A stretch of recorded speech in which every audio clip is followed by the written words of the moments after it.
discussion.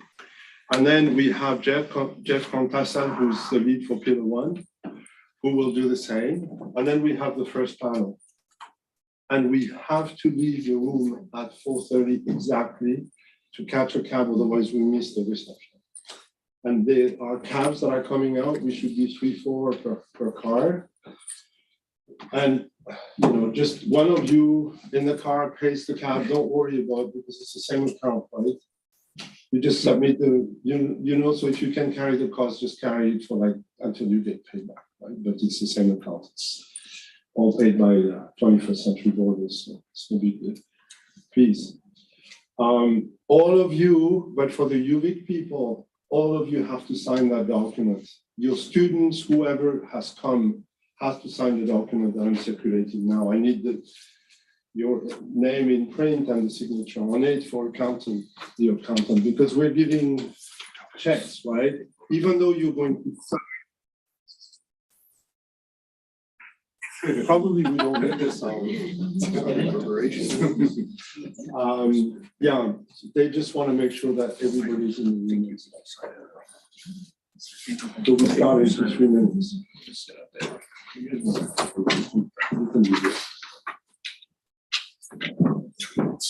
Yes,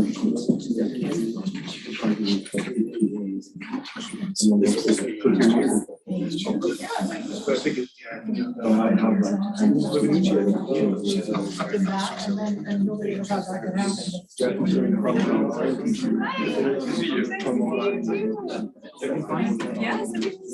You just arrived. Yes. I can't go beyond. Yeah, that's you too. Okay, I just want to connect with the web.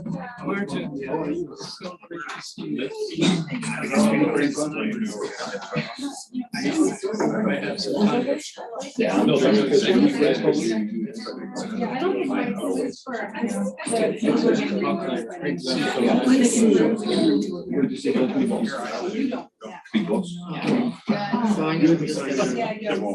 You're the real boss.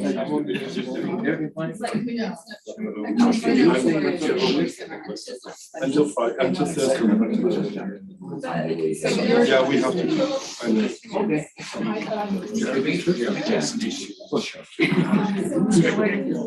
So it goes over the head. It's been so long. I missed you. You look great.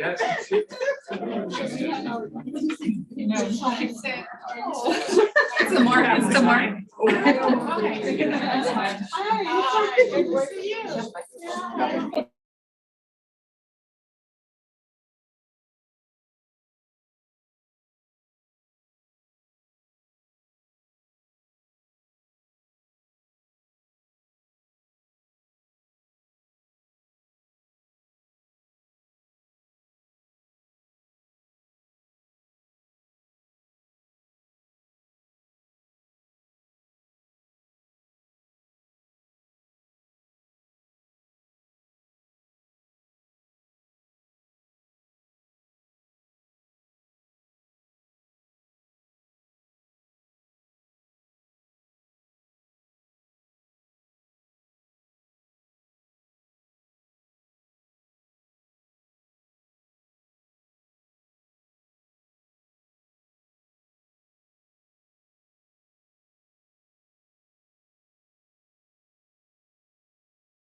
You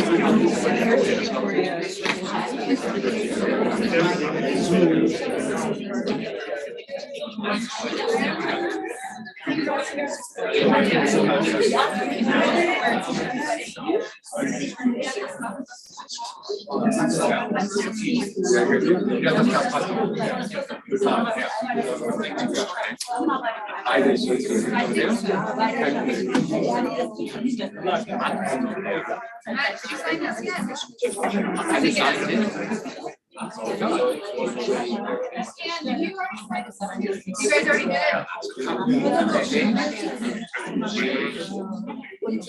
it?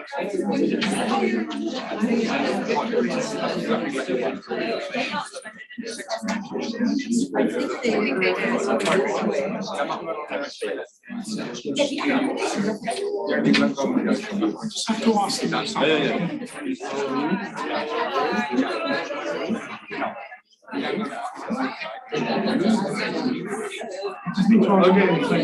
Matt, he wants to take 2 minutes. Okay. After all that planning, it's finally starting. That's right now. What happens, happens.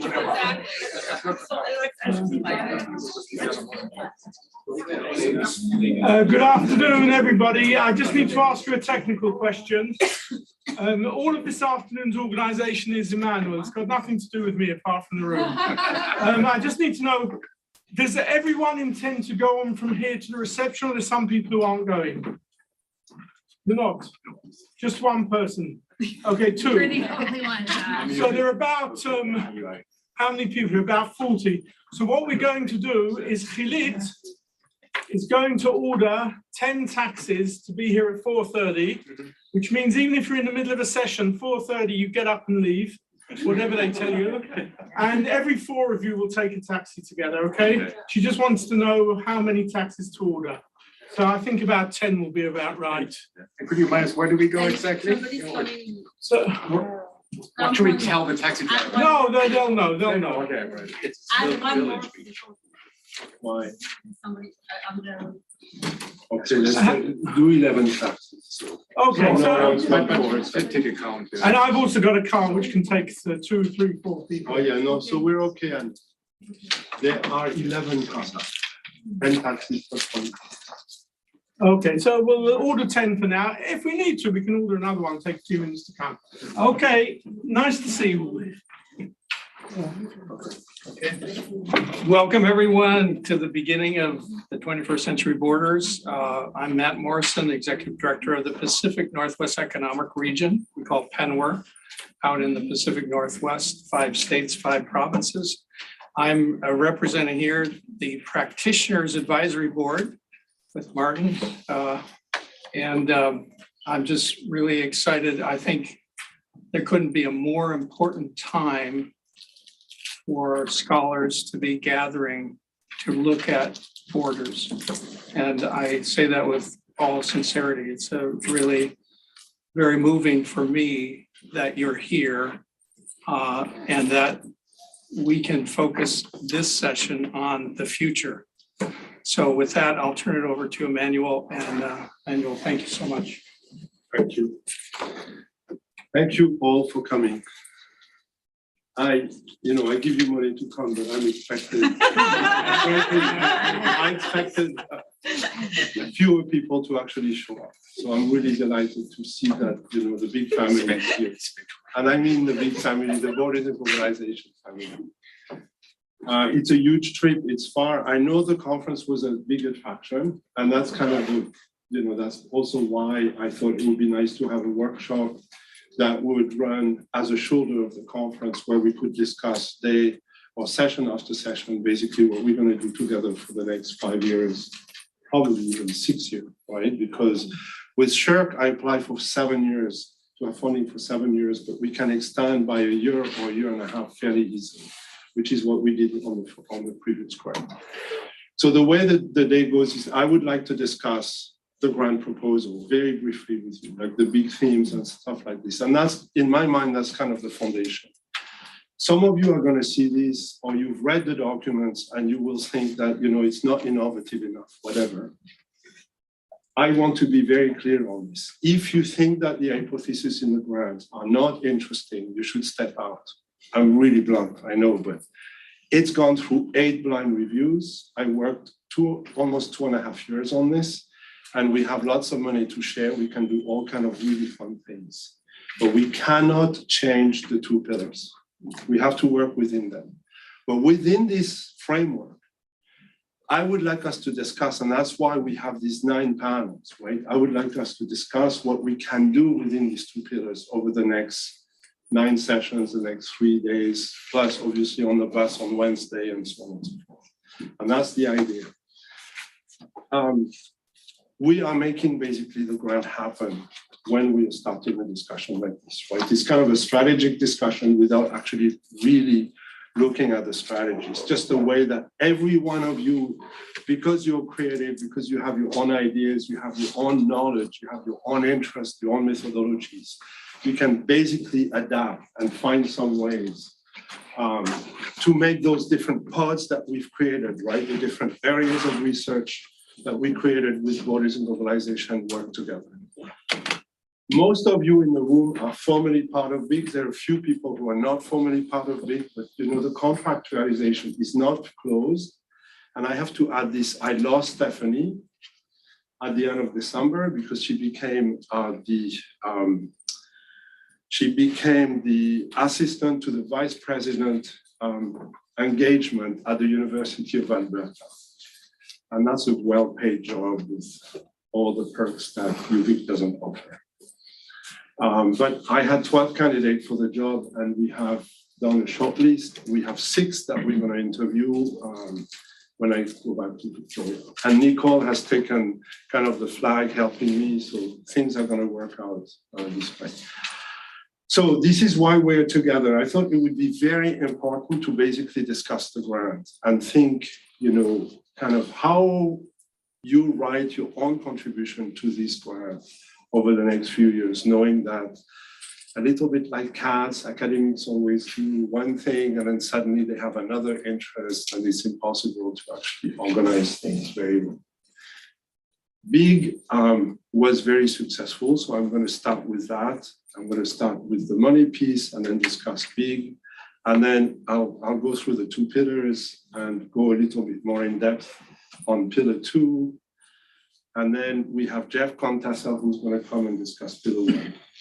Now, the question that I have for you that I would like to see discussed during the next 9 panels that we have is, are you going to write your future research with BIG within pillar 1 or pillar 2? Very important point. You have then to read very carefully how it's written in the 8-page. You have to, and I'll insist on this, the conceptual integrity of the grant has to be respected in the writing so that we are all working together in that way, right? Advancing research in border studies. You can be across the 2 pillars if you're interested, depending on the themes, like, you know, the theme of security, environment. Yeah, there are already ideas that were discussed at the airport this morning. Sanjay, you can take the floor later on that, obviously, right? But all of you are going to have ideas that, you know, we can connect the 2 pillars in ways that were not written in the grant. As long as we respect the integrity of the 2 pillars, we can obviously create these relations.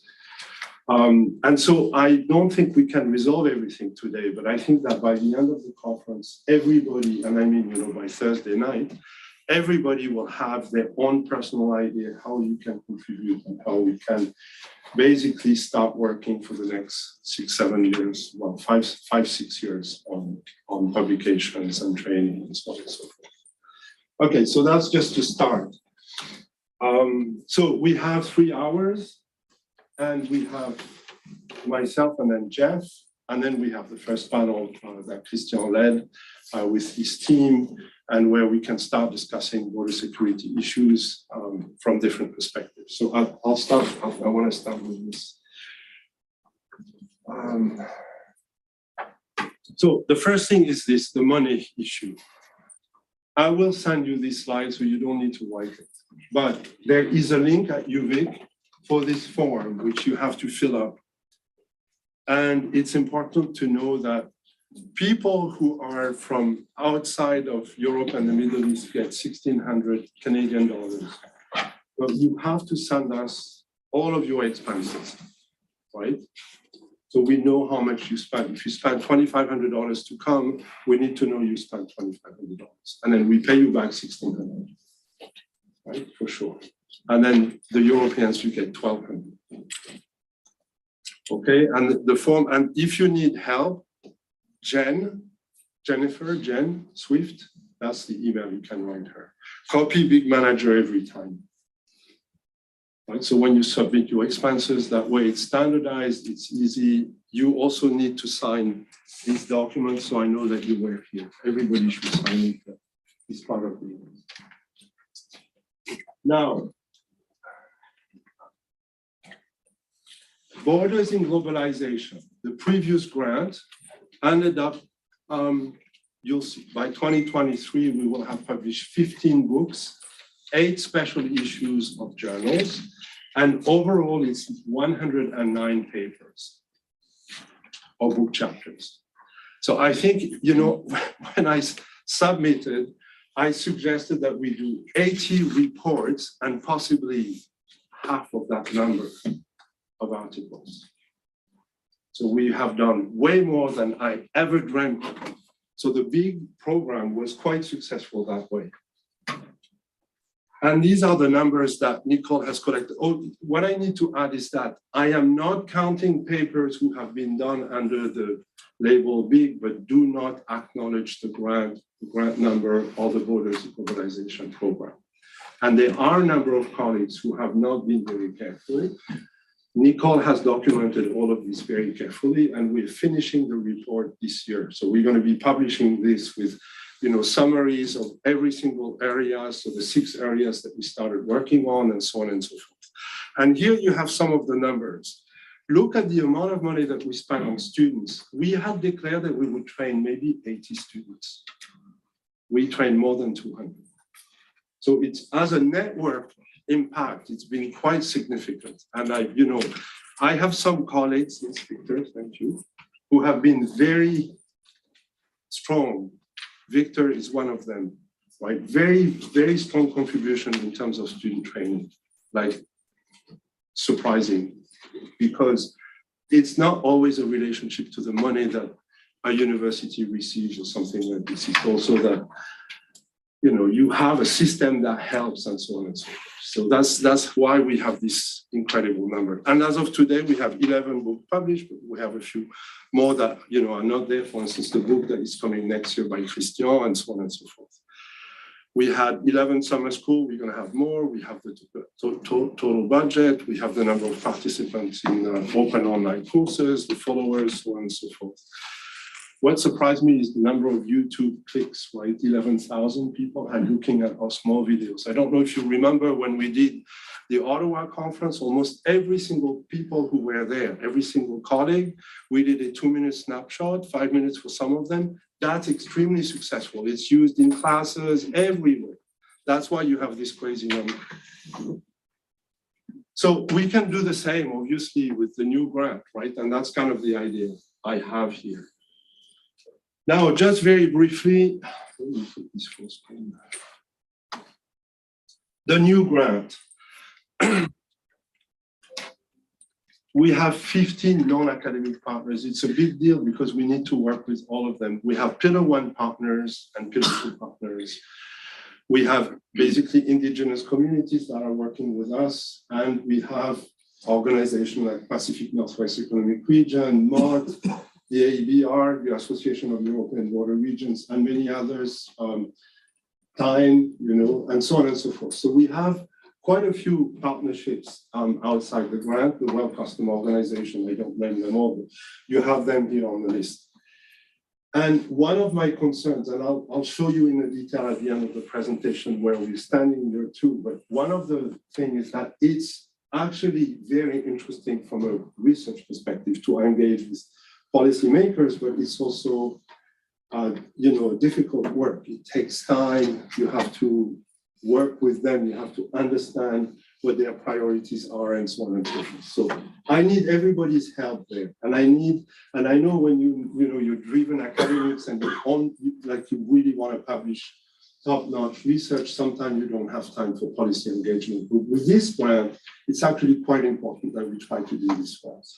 In the first big grant, we kind of discovered with whom we could work, but now we have some very strong support. Penware is a great support, AVR is a great support, Time is a great support, Mott is a great support, and so on and so forth. I don't list them all. Well Custom, they're not here, but they've been amazing as well. And so it's important to, if you're interested in the areas of policy and border that they are actually working on, you should remember that it would be nice to show interest and then get engaged, right, on this. The Congress of Nation and State is a new organization that has been courting us, and they organized a conference. They've got Jeff Contassa's support, and I think we're gonna have an agreement with them. The way we conceptually thought about working with these partners is basically a cycle, right, which would be written over a period of 1 year. We will basically discuss a year ahead of time what should come 12 months later, comes out 12 months later. So, we basically start with agreements, but then the whole idea that we have is that if you look at monthly meeting, if you look at the way the cycle works, right, we basically discuss this for 6 years, but every year we go back to the partnerships and we discuss them, and we try to produce that way new research by a period of 12 months.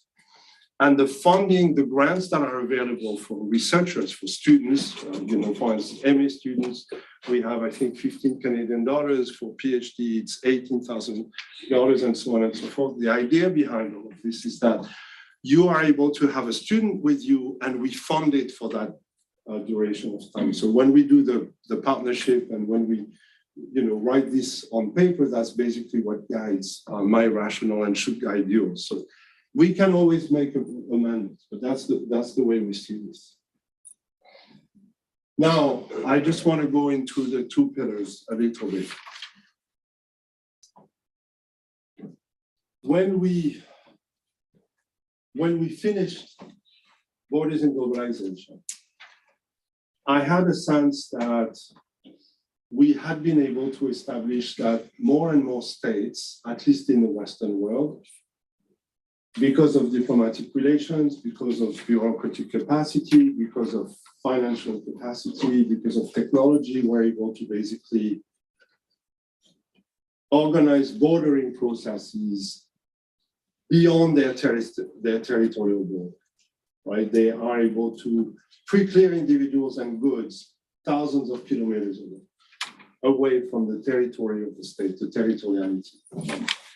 So pillar one is, pillar two. So pillar one is basically looking at challenges inside the states and at the periphery of the states that comes from inside the state. So it's, indigenous nations basically wanting, who have sovereign claims. It's, so nationhood, it's something that we are quite familiar with in North America, which I think some of you are less familiar with. But this is also forms of nationalism that we've seen elsewhere.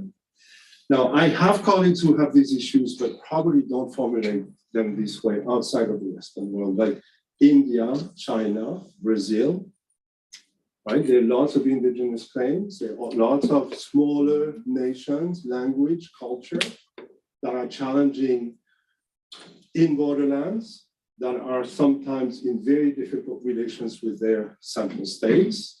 And I would like to study them more. And Jeff will discuss this more, obviously, but that's basically the focus of pillar one. We have conceptual issues behind this, right? How do we discuss nationhood with nationalism, for instance, which in the literature is not very clear. Yet, some of these phenomena are really close, right? Some of the radicalization, for instance, of certain communities in Europe who have their own language, who are, are very close to some of the claims and have similar claims. Transnistria, for instance, I'm thinking that's an example in the middle of Europe that are quite similar to ideas that we see also as indigenous claims in North America, in Latin America, in Asia, and in Europe as well, right? With the salmons, for instance, right? So it's important to have a look at this, but Jeff will come back and discuss this. So I'm going to focus a bit more on Pillar 2. Pillar 1 focuses on these territorial claims within the state or at the periphery of the state. Pillar 2 looks at this from a globalization perspective, right? We look at how certain mechanisms now have been created, not always equal. They use similar technologies like biometry or barcode and the ability to trace the movement of goods and go as far as inside a firm. And what is fascinating is to realize that you have the technology to basically identify a barcode that has the right to cross certain kinds of countries. But what you also see is that the World Customs Organization today is interested in standardizing this. So we've done a survey with them, it's been presented already, and they are working on standardization of all of the data that is collected by states. Right, so progressively within the next 5 to 10 years, certainly a core number of states member of the World Customs Organization is going to have to standardize this data. They're going to work together. The committees already exist. I was supposed to present our research next Friday. I will be doing it in March. And so this process on the mobility, the flow of goods is a process that is also influencing immigration. And that's where I think we need to be careful and also study how technology is basically driving all of this. So pre-clearance and all these mechanisms. So in Pillar 2, this is where I would like to go. There are all kinds of things that we should study there. We can look at this from the perspective of regulatory systems. And I just want to highlight, if you've looked at Brexit, if you've studied Brexit, you know it's a nightmare because over 100 agencies in the UK are involved. The staffing necessity, right, from a UK perspective, is twice as much staff as they've ever had over the last 50 years. They have to train 5,000 new custom officers, and all of the private sector has to adapt. All of the trade with the rest of the world used to be done in Amsterdam and Rotterdam, cannot be done in Amsterdam and Rotterdam anymore. It has to be done inside the UK. The number of custom slips has been multiplied by 5, so 50 million custom slips with 200 million custom slips just for Europe. Now we're dealing with 255 million custom slips. And then you've got the whole immigration numbers that are coming there, that are compounding, right? So this is kind of the environment that illustrate the question that I would like us to look into a little bit more. There are issues of technologies, there are issues of regulation, there are issues that,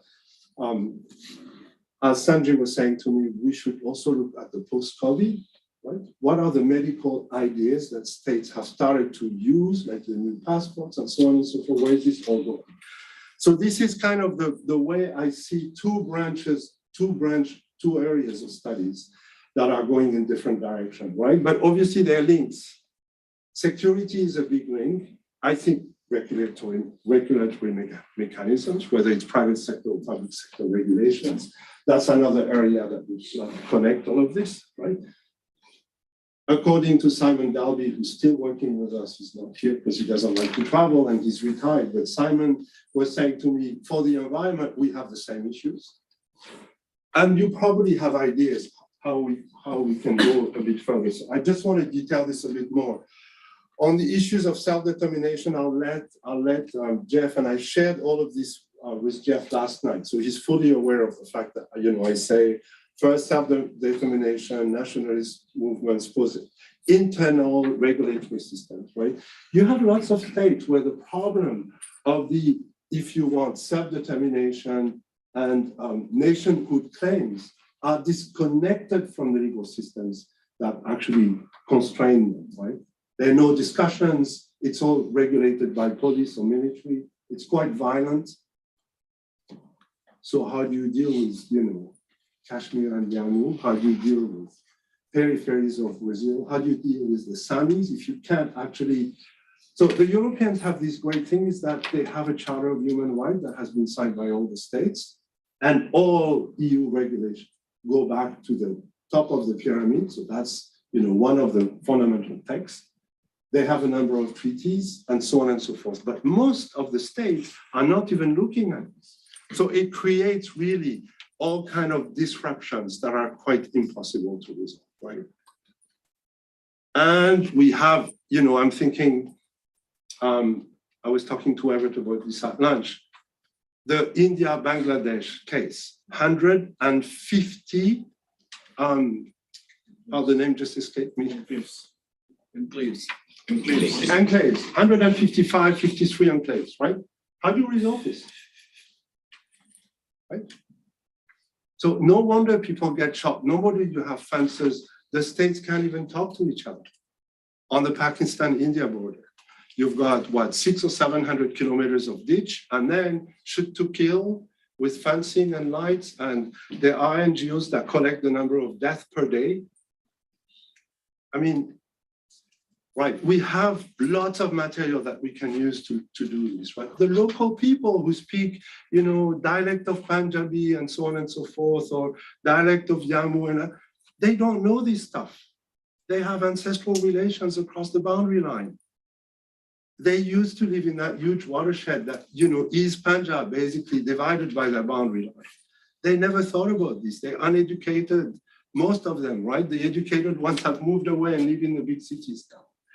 Now, this is just a case, right? But there are so many instances all over the world that I think, and coming obviously in North America. In North America, I think the systems are quite slow, but there are discussions. We have now, in Canada, for instance, we have truth and reconciliation recommendations and so on and so forth. So it's all process-based, regulatory-based. There are discussions on different parts of all these recommendations and so on and so forth.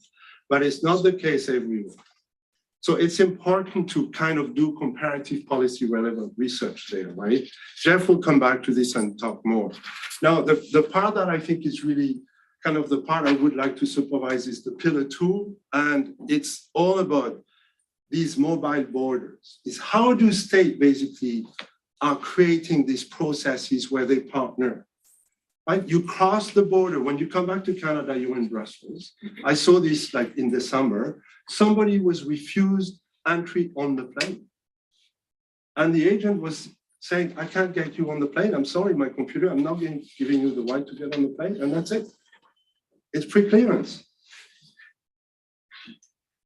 So we see these mechanisms really face, it's in our face.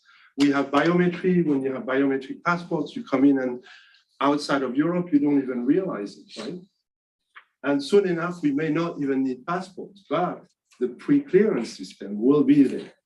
So I think it's really important that we start looking at this, right? What I call resulting cross-border connectivity, transnational regulation, and form of sovereignty, and how this is kind of basically expanding the reach of certain states, right? Expanding the processes across boundaries. And Canada custom, for instance, now you find agents in Brussels, you find them at the major harbors. I don't know how many agreements Canada has, but the last time I looked, it was like over 50. And it means with Canadian agents in 50 harbors and airports across the world, working on the agreements of pre-clearance, implementing them. So I want us to think about these questions because it's very important. Canada, US, we've had agreements, for now, for I would say 55, 60 years. We are starting to disconnect right now. Matt was saying to me, but it's quite traumatic to realize that the relationship between Canada and the US is tense to the point that certain soft diplomatic agreements that function extremely well for the last 2 generations are being dismantled just because people are not talking to each other. So these are kind of the mechanisms that I want us to kind of look into, because we have, in a way, a big European machinery. We have the Chinese machinery that is trying to create all this connectivity, to create these processes, right? You look at the Belt and Road Initiative, the China Initiative, and you can see that it's managed by China's private sector, but the private sector owned in most of the case by the state as well. They buy railroad, they buy seaports, they buy airports, they start to organize all of this, they staff them. They also have adjudicators in the international tribunals and so on and so forth, right? So they create their own systems. Europe has also created regulations in that same, they don't staff them, but Europe has regulations and systems that are also being placed, and they negotiate them with the US, with Canada. We see all these agreements coming into place. So these borders are being pushed out in many different ways, but what is the resulting thing? It's a bit like, free trade agreements, where you basically agree on certain functions of state and you manage them together. So in some of the writing that we've done with Todd and Christian and the team and Jamie, we talk about cooperation, collaboration, coordination as different ways of basically trusting each other and having mechanisms that are, insidious, but are really linking bureaucracies, bureaucratic mechanism, rule of law together, ways to act and to intervene in really similar manners, right? So I think it's really important to go much more into this. And if you don't mind, before Jeff comes online, we could focus on Pillar 2. You could tell me, ask questions, raise comments, give me ideas, give everybody's ideas, share a little bit more on how this is, how we could study this. I certainly would like to have studies on seaports and airports and regulatory systems and immigration agreements and the regulatory system behind, right? Look at custom and immigration. These are the 2 big, sub-pillar, but looking physically, we could study like 10 airports, we could study 10 seaports, we could look, regulatory systems in certain areas. We could do, for instance, free trade agreements. We could decide, we could look at, immigration pact. We could do all kind of, different areas, but look into them, look at the great literature, and then do interview work or do data collection work and so on and so forth, right? And then we can also link this to not just security, but also the environment, other questions, right? If you're interested, let's say in biometric, or if you're interested in, how the web is, certain softwares are forbidden in certain states, but yet they exist in other states and so on and so forth. So all of these systems that used to stop at the boundary line are now open in some regions of the world. In other regions, they are unable to function. So all these different options, I think, are really fascinating for us to look at. Why is it that certain states or certain regions like the EU are able to work very well with certain parts of the world and not others? Right? Like, I'm always surprised how the EU has managed so many, in a way, policy parallelism with Morocco, but why is it not working as well with Tunisia? Why has it been more or less successful with, Israel and with Egypt, but not with Lebanon, not with Russia? I mean, actually, it's quite striking when you look at Morocco. Morocco is almost a member of the EU without being a fully fledged member. They get €1 billion per year. That's redistribution, right? So it's kind of, these are the questions that I'm thinking about on security issues, on immigration, on mobility, on trade. If you sell strawberries in Morocco, you're part of the common market. And I mean, these are kind of, why is it that strawberry trading and farming in Morocco would be part of the common market, but if you do some other product, you are not part of it. Anyway, so all kind of questions, but I think this is kind of Pillar 2, and in my mind, it's kind of really important. Okay, I don't need to go through all of this because it's in the papers that I shared with you, but I basically here expand a little bit on what I just said more theoretically. And I plead with you here. We've only started to document these changes. We have some literature on this, but we don't have a lot of field work. So I'll say what I said when we started with big. All I want us to do is dig some new data, but really do data gathering that instead of just discussing this theoretically, we want to do comparative policy relevant research. We want to have some things that we can discuss with policymakers so they understand this new world, right? They don't have the consultants that come to us and say, we could do these new things. They actually know strategically why they want to do certain things, right? This is kind of why we have the summer institutes and, anyway, I'm pleading with you that, documenting these new mechanisms, comparing them, doing really empirical work, using this to train our students is really fascinating. And I think it's worth it. It's worth our energy, our time. We get paid for that as well, obviously, which is not a small detail. So, what is the central knowledge contribution here that I see? It's like a transformation, right? My colleagues in the room who are geographers will think that maybe I attack them a little bit here. I don't attack geography.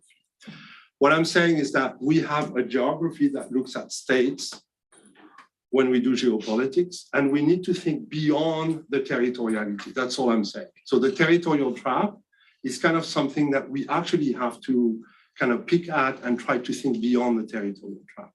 Spatiality has not disappeared. The territory is still there.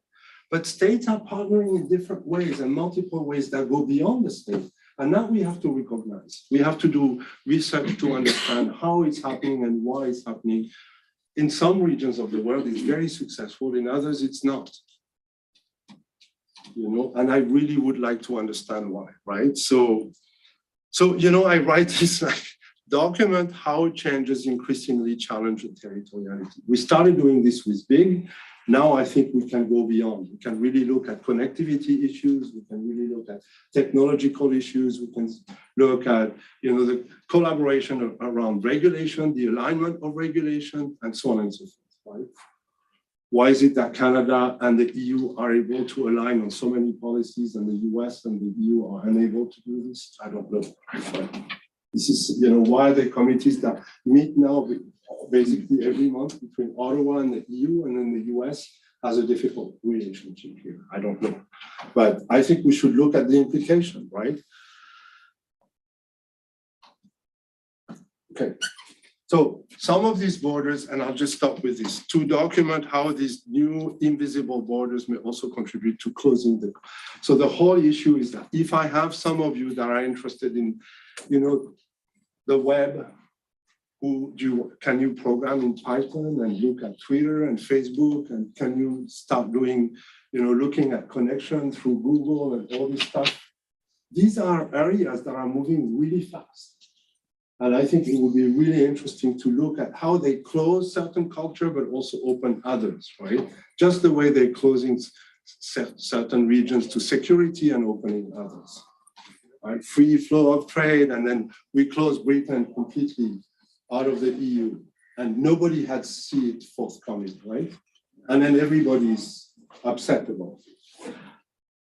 Okay, so I know I have to run, so I want to finish. Now, this is the last part, and I started with this a little bit. I know, when I write grants like this, I'm very pragmatic. I just want to win the grant. So I read, it's very clear. I read what SHIRC wants, or I read what the Jean Monnet program wants, or the Erasmus+. I won an Erasmus+ recently with a team. It's all out of the University of Iceland. You read inside the wording of what they are asking you, what they want you to write, what they want you to research, right? The problem that we have after that is that we end up signing contracts on very specific research things. And so I want to come back to this. It's important to respect the integrity of the grant because it's contractual. They are becoming harder. So the EU program are way harder. They make us write at the level of research proposals, right? We have to basically write proposals once you've won the grant for every research that we do, the Erasmus Plus that I won. We have 10 packages. Each package has to write a 10-pager to explain how we're going to do 6 case studies. And they want to know the methodology, the lit review, the questions, and the policy implications. SHRC is moving in that direction a bit behind, right? But SHRC is also there with the partnership. So I really insist on this. I have to be careful about the integrity of the grant. If you think that the hypothesis and the foundations that we have is not for you, you need to talk to me. Because I have a contractual obligation, and my university will only look at the rule, the implication of the rules that we have, and the money. And they'll close the account. If we don't do what we're supposed to do, they'll just close our account. So if we have some issues with certain partners, the lawyers are involved, and it's really a disaster. Right? So I don't want to be there, but it's important to be aware of it. The theoretical integrity and the cohesion of the grant is important. So we've got 2 pillars, let's respect them. But let's be creative within the pillars, right? We have that creativity, we can work across the pillars, we can find all kind of ways to do this. I anticipate some issues with timeline, but with BIG, we had the same issue, and then in the end, it worked out very well. We were what? We're still publishing. We're 9 years in the grant, and he's publishing next year. Next fall, he's got a book coming out of University of Michigan, so it's okay. So I'm not too worried about the timeline. We'll be late. I think academics are always late. I don't know any academic that is ahead of time anyway. I mean, show me one. Maybe Victor, you always write faster than I think. I know he's a bit like this too. No, I don't know, but anyway, I don't know. I know I'm always late. Ask Christian. But my timeline is between tomorrow and 9 months later, about. So anyway, there we go. ideas. 30 minutes left. Okay, we should close there. Yeah, okay, so the last thing is this. We have agreements, we have contracts. Let's use the money for students. That's kind of what we have in the grant. So try to work a year at a time, get a student into an MA or into an honors thesis at the undergrad level, or a PhD student, in year 2, once they are in the writing process, to work on, let's say, a chapter or 2 chapters. Let's work on these cycles. And then that's where I want to kind of close. We have a number of activities that should the student spotlight. We have the Summer Institute, we have, the policy partnerships. Where is it? The student seminars. What we could do, and we have funding for this, is bring them together 6 or 9 times a year, all across the world, right? And they could discuss. So, we have students who come from so many different disciplines, but at least all of them over a period of, let's say, the first 6 months that they work, they could meet a network from across the world, and we could run, I'll take the leadership, but with some of your help, we could run seminars where they do some reading, discuss their project, meet the team internationally, and so on and so forth. So we draw them in, and then by the time they finish their MA, they have, a good knowledge of the literature. They've written an MA in an area, maybe a silo, and they realize they're part of a network that, expands across 15 countries. Is that an open mind? Is that a way to blow them up and make them think worldwide? And I don't know. Realize that they're not, outside of, my beautiful British Columbia, my little beautiful Victoria, my garden on the seaside where the temperature is between 18 and 25, and I can walk at night without worrying that somebody's going to come and whatever, right? So it's kind of this training that I think would be so beneficial. And the last thing I want to say is this. See, our non-university partners here, I have funding for every single one of these activities. So year 1 and 2, you'll be surprised that we did them all. But at some point here, I'm going to be really tired. Me too. So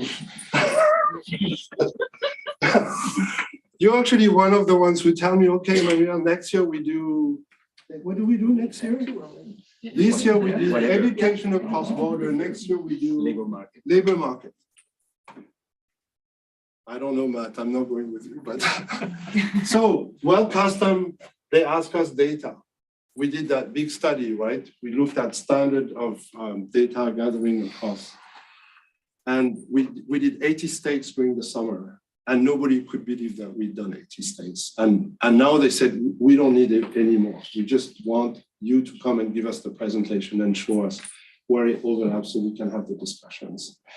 I think within 2 or 3 years, the lead, by the way, is from India, the head of custom in India. I miss you, Gupta.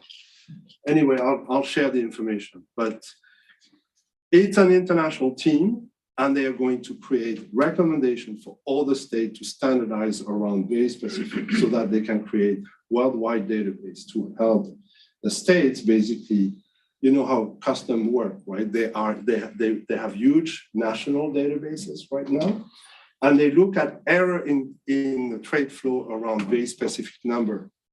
So, you know, let's say a component of electronic. Every error is an indicator of some trafficking. Tiny minuscule error in the data sets. They want to be able to do this with reference worldwide. So when you have 2 or 3 or 4 states that are major trader, if we take the top 4 trader with Canada or with India, Saudi Arabia, China, so on and so forth, suddenly you control across one product all of the trade or one type of good and the different components, right? And you can actually go and use your staff to identify where the traffics are. So that's what they're after. I think we should study these things. Okay, thank you very much. Questions, comments, anything, you know, whatever. Tell me, what do you think? Where are we going? Oh, Manuel, the conference mentioned in year 2, has it been held? That's the conference, year 2. We're still in year 2. So what I want us to do, right, and just for all of you, because we're starting with this afternoon, I want us to have debates and discuss research proposal. You all came with kind of a paper to the conference, but really what I'm interested in is the future. This is what I've asked all the chairs for every one of the panels that we are organizing through BIG. So even if you come with a paper, please talk about the future, at least within the big session. Obviously, if you give a paper elsewhere, talk about your research. But here, let's work through that workshop, right? And then, you know, think about how you align your proposal with the pillar 1 and 2, the research grant integrity. That's the whole idea. That's it. I'm done. Thank you.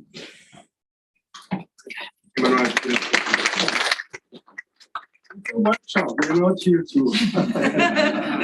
No more clapping. Emmanuel, just the last point here. Do you see it as desirable to have issues and research agendas straddling both pillars, or would you rather see this to, in a way, protect their integrity and then be, you know, quite focused? Yeah. I'm just wondering, is it, you know, something we could do, or which we actually are encouraged to? Can I follow up on that too? Because I had a little bit of the same concern, because I think it's a little bit hard to separate them. It might be sort of inorganic at times. I think for some colleagues, it's counterintuitive for them to actually not separate, to actually separate them. Yeah. For some colleagues, they totally understand pillar 1 as its own, right? If you discuss this with Jeff, he's got very little interest in globalization. He has some interest in what he calls indigenous internationalism, but it's outside of globalization, right? So I think But, you know, and I've sensed it through early discussion that I have colleagues, you know, that are basically echoing your questions. It's like, your interests straddle the two, so I'm happy with this. But I think it's also important that we have enough studies within each one of the pillars. Again, as long as we respect the integrity, like the question that I asked within the two pillars and we are working around them, we're safe, we're good, right? There is creativity, obviously. There is, I don't know what you call this, scientific intuition before you formulate an hypothesis and you dig. I don't know, right? But it's kind of the idea. I know I'm not answering clearly the question. No, well, it's great, yeah. Thank you, Chair. Can I? Yeah, go ahead. Thanks very much. It is an incredibly rich project, goes without saying, to decide the future of water studies in different parts of the world. Looking at the two research pillars, something that came to my mind was that as we look at the pillar 1 and the pillar 2, and the intersections of the bordering, ordering, and othering processes, how much space will we have to really go beyond the continental frame, the terrestrial frame? We have the oceanic sphere, we have a vertical geopolitics in the sense that right from the deep sea bed into the outer space, to the cyberspace, and of course to this new strategic space called the atmosphere, where we have a lot of focus. So this is one. The second is that when it comes to the knowledge production, this massive knowledge production exercise that we have, I think it would be very useful to ask ourselves in what ways big will contribute to the rethinking of the disciplinary boundaries. Because we're looking at the intersections of border studies, migration studies, and you know that focus is very much there. And we know that one area where, of course, in South Asia and India, we are struggling a lot is the area studies program. So I visualize that one of the major outputs in terms of knowledge production would be the ability of the outcome of this project to force us to, or compel us to rethink and rework out the area studies programs in different parts of the world. Well, Sanjay,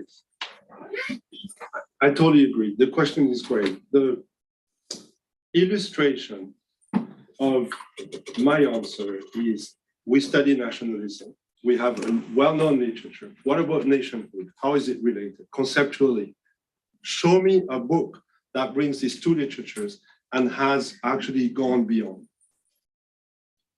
And I've discussed it with Jeff. He's a specialist of nationhood, indigenous claims. He's written on all this for like 20 years. And when I asked him, he said, well, it's not the same. Okay, so we need to work on this. And so my answer is exactly that, you know, on immigration, you just talked on immigration and borders, right? Scott here and Oliver, they contributed to a book, Oliver and a small team, they did a book where they bring the two literatures together, right? Let's do more of this. So that is a way, that's my concrete answer to say, yes, we are actually not challenging, but we're expanding, we're showing how there are connections, how these literatures can speak to each other. We have colleagues who are not interested in these discussions, but we have the luxury of having these complex, you know, a project like, you know, like 21st Century Borders. It gives us the luxury to actually ask those questions and maybe write on these things. So let's do it. Some colleagues are uncomfortable with this. They'd rather stay within their discipline. They'd rather stay, you know, in political science or international studies or geopolitics, and that's okay. But we can do it. A project like this is not one if it's not, you know, interdisciplinary. It's like big or even Horizon grants now like 2 to 5 million euros. You cannot win them if your team is not interdisciplinary. They won't even look at it. So that's my answer. Now the spatiality question that, you know, the space issue and the way I look at this, and I don't know how all of you see this, but I think we need to look at very concrete cases. So I'll illustrate this briefly because I had a couple of discussions with Everett and I, you know, with like three officers from each other, and regulatory systems in the private sector, for instance, right now are kind of and we don't have very many studies on this, right? But if we look at production chains, it's been studied by business, MBA people for a long time. If we put a policy lens and a border lens on this, we have very different perspectives on it, right? So that's my answer. It's like if we take very specific cases, maybe we are going to see things that the literature has never looked at before. It's incomplete, but if we put 40 minds to it, maybe we're going to find some answers there, right? And then again, we have organizations who have, in the partnership, we have organizations who are confronted with these questions continually. And we're ADR, mod, well custom. So if you help a bit, if you talk to them, you see that sometimes they ask you questions, well, we know the literature, but they're ahead of the literature. They're asking us things that are not discussed yet. Sometimes it's really helpful. Like working with Well Custom on this database issue. So they invited me because you all know I haven't published on it, but for the last 4 years now, we have 60 completed data sets across the 800 plus dyads of the world, 60 data sets, right? And we're working on 30 more. So by the end of the year, we'll have about 90 data sets. And we're starting doing papers. So we've done one workshop with 7 papers, and we're preparing a special issue on this. But soon enough, we're gonna 2-3 more years, and we'll have maybe 150 data sets across all the dyads. So if you have an interest there and you think that maybe looking at data would be a plus, it's very meticulous, it's very slow work. But once you have the data, it's amazing what you can do. Oh, Jeff is here. Wonderful. You want to go to Jeff on that? What's the time? Is it? It's 4:30. Wonderful. Thank you so much. If you had a question, save it, because we should have some time after that, I think. Let me put Jeff in the screen.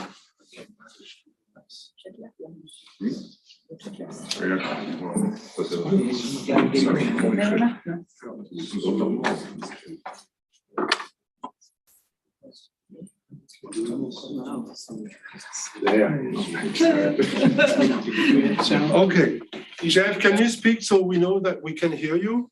Sure. Can you hear me? Okay. Perfect. All right. you. Excellent. Excellent. So let's hold the questions for now, and we go to, because it's 4:30 a.m. and I know it's. I am so glad you're here. So Jeff is the co-director of a research center on indigenous issues called Circle at UVic. He's a full professor. And I mean, I talked to you about him already. He's at UVic, he's my partner for the grant. We thought the grant together for 2 years, and he's the lead for Pillar 1. And we agreed that he's going to talk to you a bit more about Pillar 1 than I did, much more. And then you can ask him questions and have comments and, engage. Jeff, we were just, I was just fielding questions about bridging Pillar 1 and 2, and is it important to stay within the integrity of each pillar, or can we bridge, and how should we bridge? We were at that stage. So Excellent. Excellent. Right time. So Okay. think about, as you said, 20 minutes and then go for it. And then let's have questions and comments with you. Excellent. Yeah. Wodo. Thanks, Emmanuel. Osio Nagata. Hello, everyone. Jeff Ganoholito Corntassel Dagwadoa. My name is Jeff Corntassel. Shalagi Ayetli Guena Sa'i. So I'm from Cherokee Nation. My Cherokee name is Ganoholito. And I'm coming to you from the unceded Lekwungen and Wasanich territories here on the west coast of British Columbia in Victoria. And so it's good to see you all, or hear you all. As Emmanuel mentioned, it's quite early in Victoria, so I'll try to be as coherent as possible. And just really give you a broad introduction to Pillar 1. This is a such an important project and such an important vision that we've shared to really think about ways we can have conversations between Indigenous nations, Indigenous peoples, Indigenous communities, across the pillars. And so really COVID has shown us the different responses to borders and to even protected territories and even Indigenous homelands and even waterways. In British Columbia, for example, several First Nations shut down their borders to outside visitors, basically to protect the peoples in their territories, but also to have that space to heal and to be free from the pandemic. And so we think about different ways that Indigenous nations exercise their self-determining authority around the world. And I think really Manuel and I share this vision as really a global vision. We want to get beyond just Turtle Island here, which is kind of what a lot of Indigenous folks talk about in terms of North America. We want to get beyond that. We want to go to the Ainu. We want to go to the experiences of the Adivasi in India. We want to go to those different experiences among the Sami in the northern part of Europe, and we want to talk to the Inuit and other nations in terms of their experiences with borders and with some of these critical issues that are so vital to Indigenous nationhood. We recently presented, Emmanuel and I and a few other of our colleagues presented at it was the inaugural Congress of Nations and States, and it was held in Dublin, Ireland, and very similar experience in the sense that it was very early in the morning that we're presenting.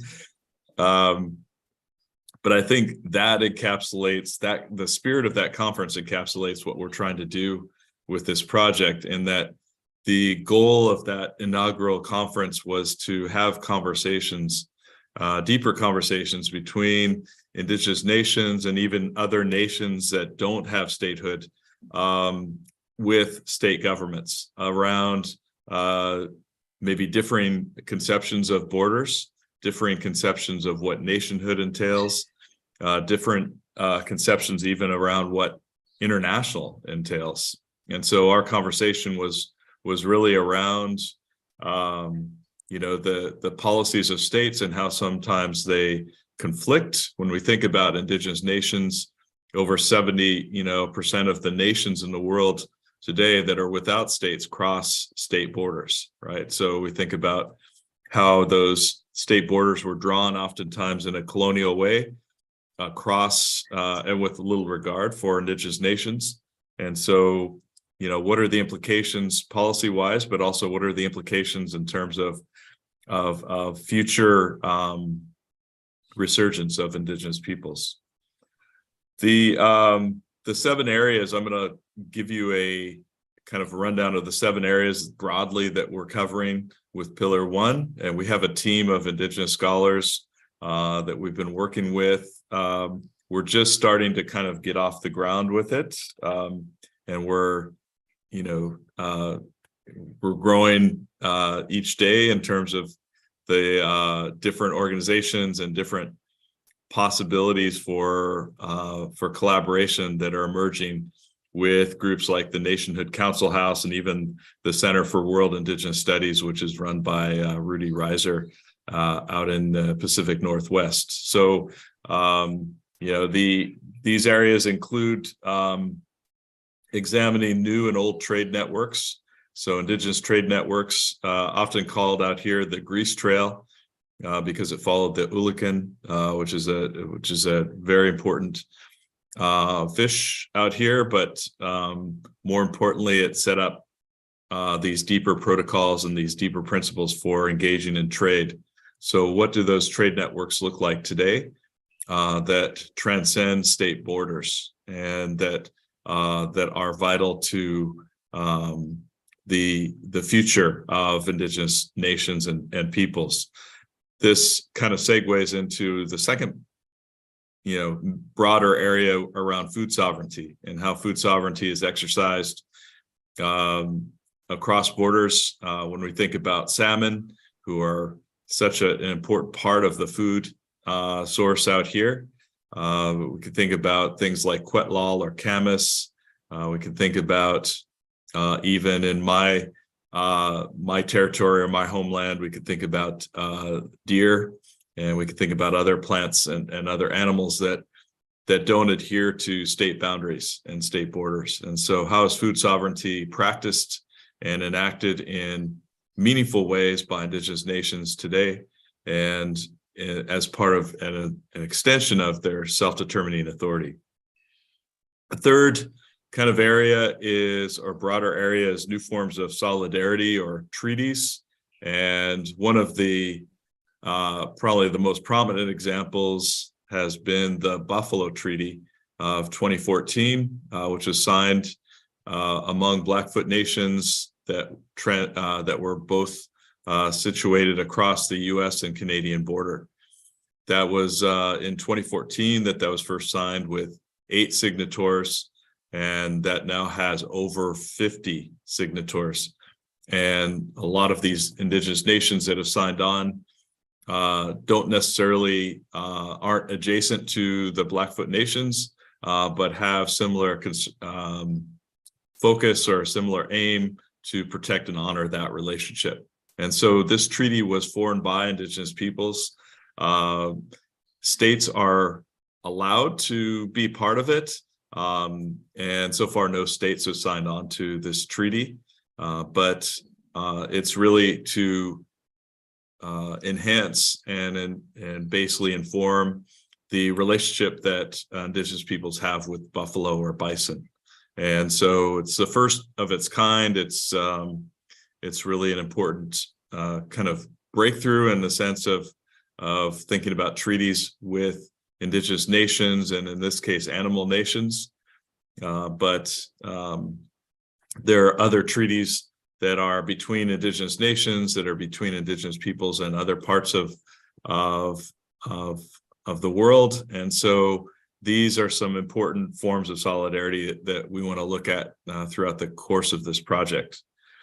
A fourth area would be conceptualizing Indigenous nationhood, conceptualizing even, what does self-determination look like in today's context, and even what does international relations look like in this context. And so Emmanuel and I are writing a concept paper that's going to kind of examine the different ways that these terms are taken up, but also to have a dialogue. And this is, for me, this is setting the tone for our collaborations between Pillar 1 and Pillar 2, to really have that conversation first about some of the key terms and the ways that we even use these terms of nationhood and self-determination that may differ. And so having these conversations is really important for setting the groundwork for our future work together.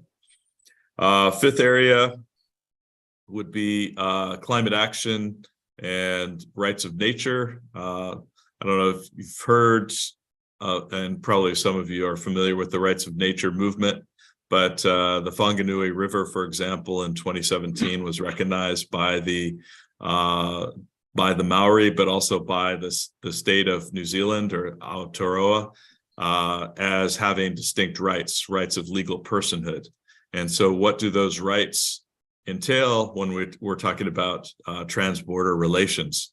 Rivers cross boundaries, and mountains and other entities cross boundaries. And also when we think about Indigenous nationhood and assertions of Indigenous self-determination, we can think of Indigenous nations as having their own territorial integrity, their own waterways and homelands that they protect, that also are distinct from the state. And so those are, I often think of any relationship outside of Cherokee Nation, for example, as international.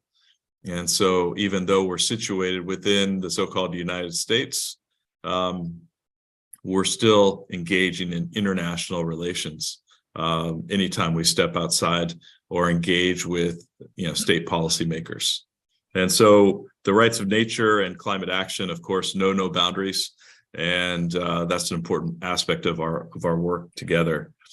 A sixth area is indigenous resurgence movements in the face of extractive industries, in the face of other efforts to, in a sense, continue or engage in the colonial project. And so these are the ways in which indigenous peoples challenge those colonial impositions, those colonial forms of violence in everyday ways. And so this is a part of the indigenous internationalism that I've been writing about lately, and that's something that we'll be taking up. And then a seventh and final area, and again, these are just broader areas for consideration for conversation, really, around international legal kind of politics and principles. And so here I'm thinking about mainly the UN Declaration on the Rights of Indigenous Peoples, but we can think of other international legal instruments that are important for considering, especially around border crossings. So Article 36 of UNDRIP, for example, is all about what are the rights of indigenous peoples in whose communities are being bisected or are crossed by borders, and how do those rights ultimately play out on the ground. And I think Emmanuel spoke of the database that's being created by himself and Shukia and others that examine or will examine sort of those dyadic kind of relationships around border crossings, and really examine some of the barriers and hurdles, but also maybe some of the ways in which indigenous nations have asserted their self-determining authority to enact the what's the term I'm looking for, reunification of their families, and to enact free crossing for ceremonies and for other important functions. So I'll close there. I wanted to give plenty of time for questions and other thoughts, but those are some of the things that we're thinking about for Pillar 1, and ways that we're thinking about bridging Pillar 1 and Pillar 2.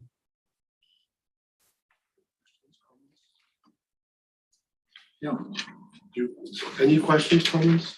Yep, Christian, Dalanje. Hello, Christian. How to make sure Jeff. You just speak. You speak. Can you hear me, Jeff? It's Christian. I can, yeah.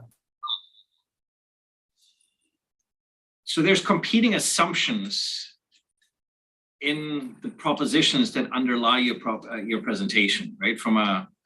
In terms of self-rule and shared rule, right? So that indigenous, I think, one of the propositions is that indigenous nations make assumptions about self-rule that are not necessarily shared by the modern state in which they are situated. And so part of your project seems to be, how do we reconcile competing assumptions about self-rule within a framework of shared rule? And where do we share those rules? And the reason I bring this up is because there seems to be a lot of talk about sort of indigenous governance and borders and so forth. But what we've forgotten about is that there's, of course, literature dating back 20 years or more about non-territorial federalism and governance structures that we've learned about in terms of from federal arrangements that we've applied in non-territorial capacities.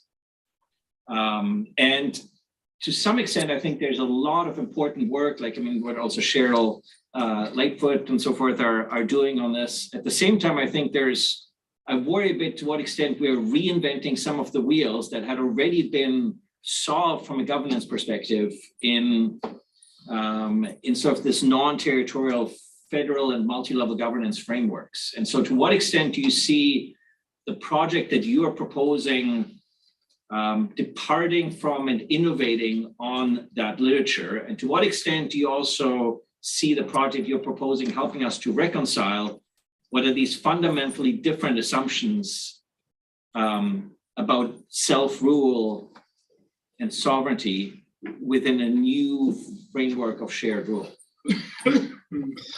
Yeah, thanks for that. I think, yeah, I've been involved in that literature for the last 30 years. And so I am familiar with it and, you know, I've done some of that work. So it's not new to me.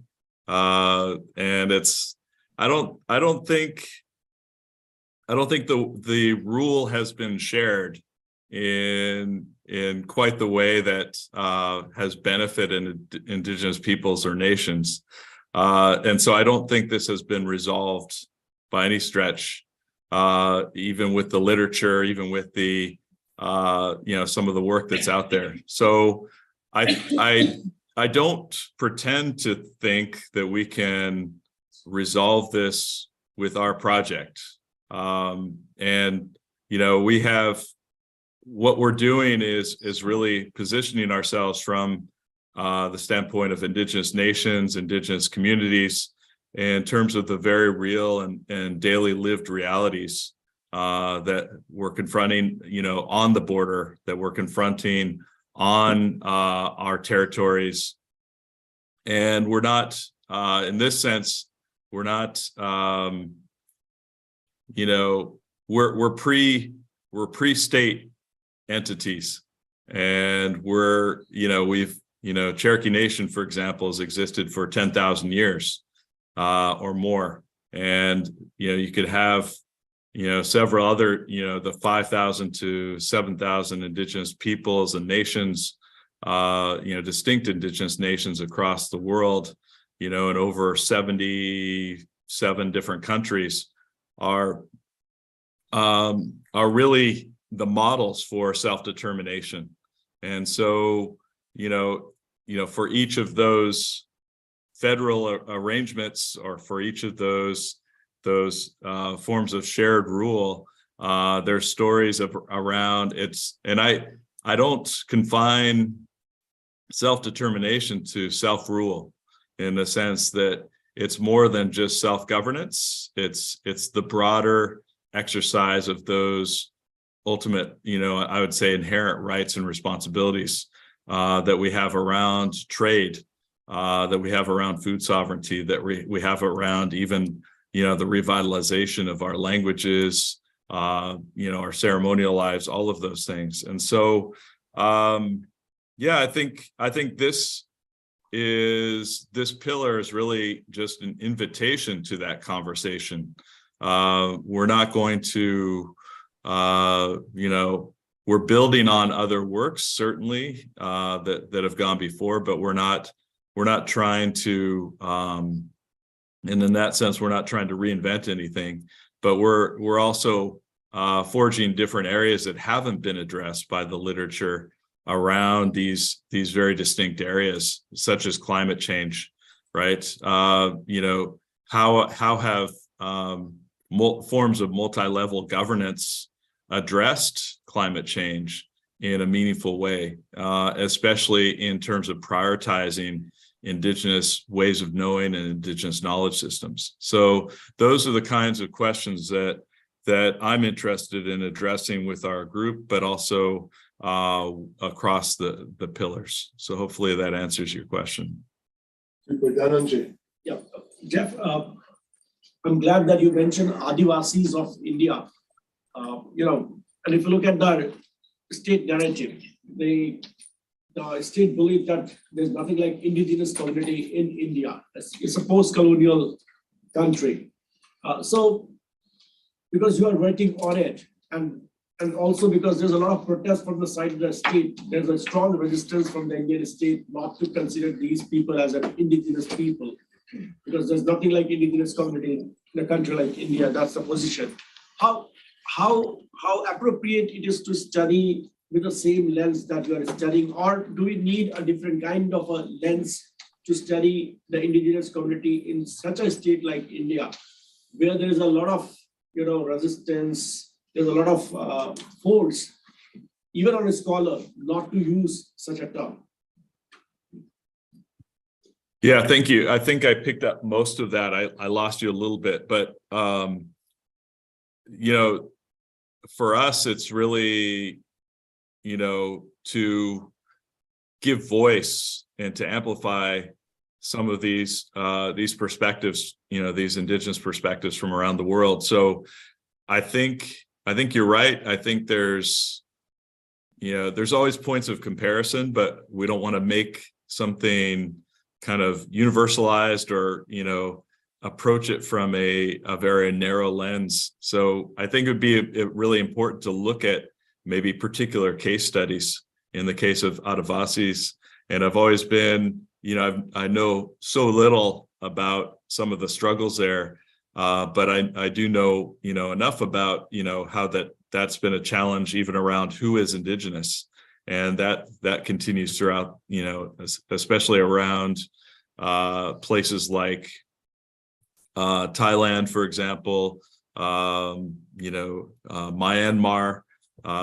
aka Burma, right, where those questions remain in terms of, even indigeneity is denied oftentimes by those host states. And so I think it'd be, it'd be the kind of conversation that we would have with Adivasis, with peoples from the territory, and really to have them share their perspective on their own terms. And so whatever that looks like, it might be, some sort of research collaboration. It might be, it might be a project. It might be a film, like we can get creative, might be a podcast.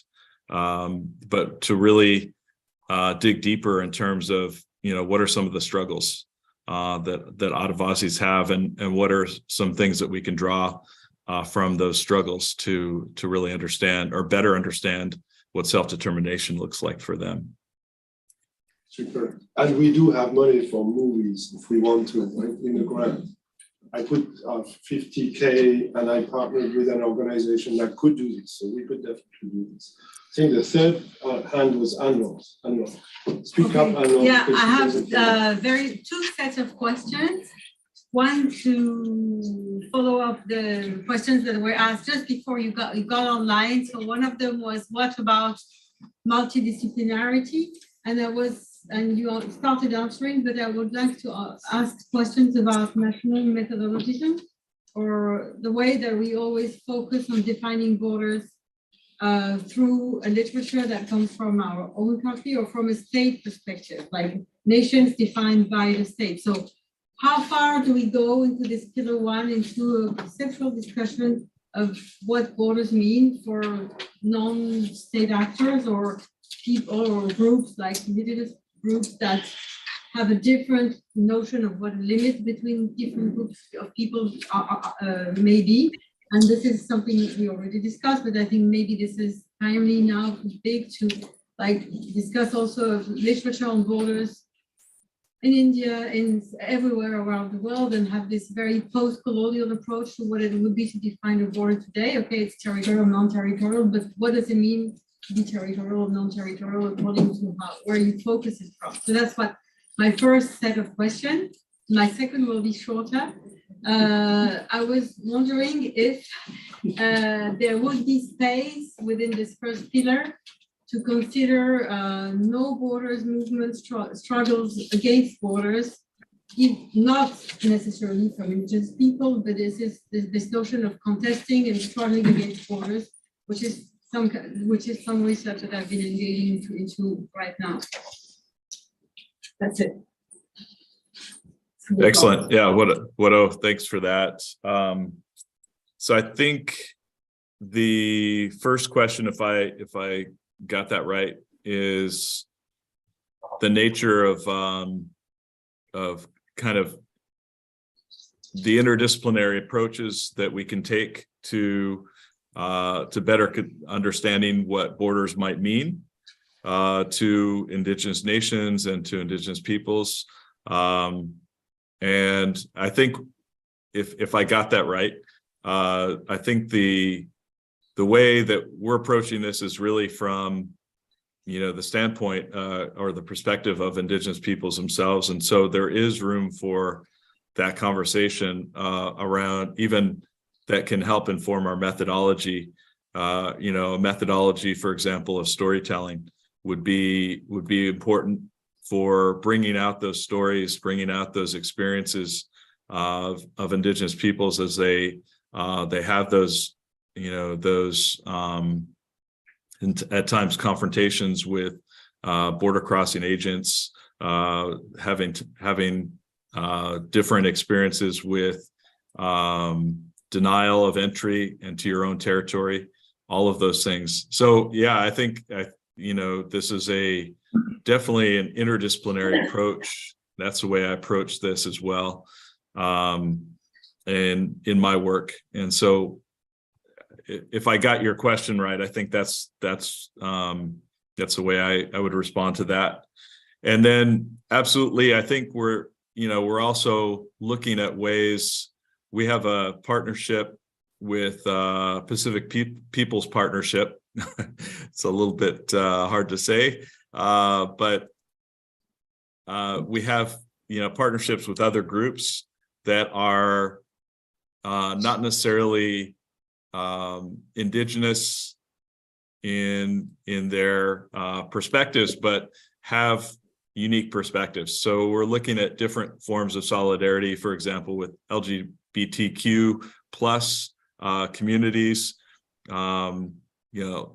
people of color, different collectives that have emerged in response to the regulation of bodies. And so this is also a gendered question, right? That in terms of how, what does body sovereignty look like in border crossing? And so absolutely, we're going to look at new forms of, or new aspects of solidarity that have occurred with Indigenous peoples and other groups, and maybe forms of solidarity that haven't included necessarily Indigenous peoples as well.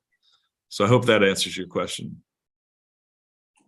Any other comments or questions, anybody to Jeff? Heather? Hi, Jeff, it's Heather Nickel, and I just wanted to thank you for your comments and to say, and I'll talk about this more when I talk, but one of the things we haven't looked at really seriously is the role of formal education in all of this. And I think I'd like to raise that issue because, as well as I do, that a lot of the questions that we're asking now come from challenges to research methodologies and all kinds of things and different ways of doing research and then different ways of teaching and learning and mobilizing knowledge. And I think that that's a really important gap in this kind of work. And I think that looking at the way in which knowledge is produced and circulated within post-secondary institutions is huge. So and I think you touched on that, and I just wanted to sort of underscore that and support you on that. Yeah, thank you for that. I think, really, I think Emmanuel and I think all of you in this room probably share a similar commitment to making this work accessible and to really ensuring that these voices are prominent in the work. So it's not just limited to another journal article, for example. Those are important, and certainly, edited volumes are important, but something that Emmanuel and I talked about early on is, we really need some new forms, or, some of these are old forms, but new ways of conveying some of these research findings that aren't exclusive to the written word. So, we have a podcast, for example, we have film, a filmmaker that we're going to engage with. And we could think of different, even different kinds of meetings that we could hold, that will be conversational. And so that's kind of the goal that I have, is to really, broaden the conversation so that it is inclusive, and so it's not confined to these institutions. So I hope that addresses what you're getting Yeah, at. well, I also think the study of the transmission of knowledge and education itself, right, Jacinta has one model, and then you've got UARC, because those sorts of things, actually looking at how that contributes to, ethno-nationalisms and Absolutely. Yeah, absolutely. I think that's a great point. And, really understanding how, who are the who are the scholars. There's there's a collective called the Red Nation, for example, that has they've put forward a kind of a Red New Deal, which is kind of an indigenous manifesto. And that comes a lot from the work of the late Vine Deloria Jr., but it also comes a lot from, from Marx and from other, other folks. So I think, yeah, absolutely. I think I love that idea of really looking at who are the people that are being embraced, whether it's Glenn Coulthard or, or Vine Deloria Jr., who are the people that are being kind of embraced and picked up on in terms of their scholarship.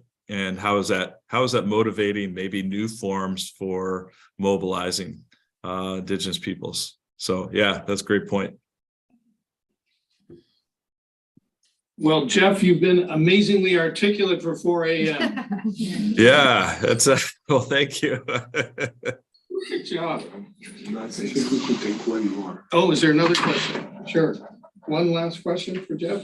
Can I just, Jeff, it was a great presentation. Given that land rights have always been at the heart of indigenous people's struggles all over the world, right? And one of the reasons as to why the Indian state is so reluctant legally, geopolitically, what is being called the public land, public space. If you have the assertion of First Nations rights, Adivasi Gandhi called these people, they have been there since times immemorial.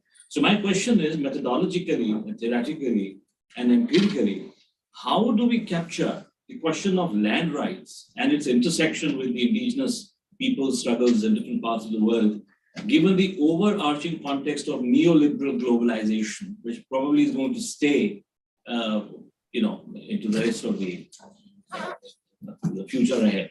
Thank you. Yeah, thanks for that. In a way, if I summed up my entire approach, it would be, what about the land? What about our, how is nationhood intricately tied or interrelated to basically relationships to the land and to the waters? Yeah, that's at the core of what I think we're doing here, is really looking at times competing claims for land. This is where with the earlier question around, federalist kinds of arrangements. Sometimes these are great in principle, but it leads to competing claims and maybe in some cases a challenge, right, to different municipal governments, for example. What rights do they have in terms of a say over what happens on Cherokee territory, for example. So yeah, this is at the heart of what we're doing, I would say, and it's kind of underlying all of the work in terms of having different conceptualizations even of what is your relationship to the land versus rights. So thinking about rights and responsibilities as two parts of maybe a spectrum, and how do these things overlap, and how do these things also lead us to new insights about shared territories. So yeah, I think this is the legacy, the ongoing legacy of colonization, which is always involved land, right? And so if we're talking about decolonizing principles, if we're talking about self-determining authority, we have to get back to the land and the water in some form or fashion. And so, yeah, I think I don't have any easy answers. I think you'd be suspicious, rightly suspicious if I did, but we're going to look to different governing arrangements. We're going to look to different ways in which Indigenous nations are exerting their self-determining authority around the world. And it all comes back down to the land. So thank you for that. Wado.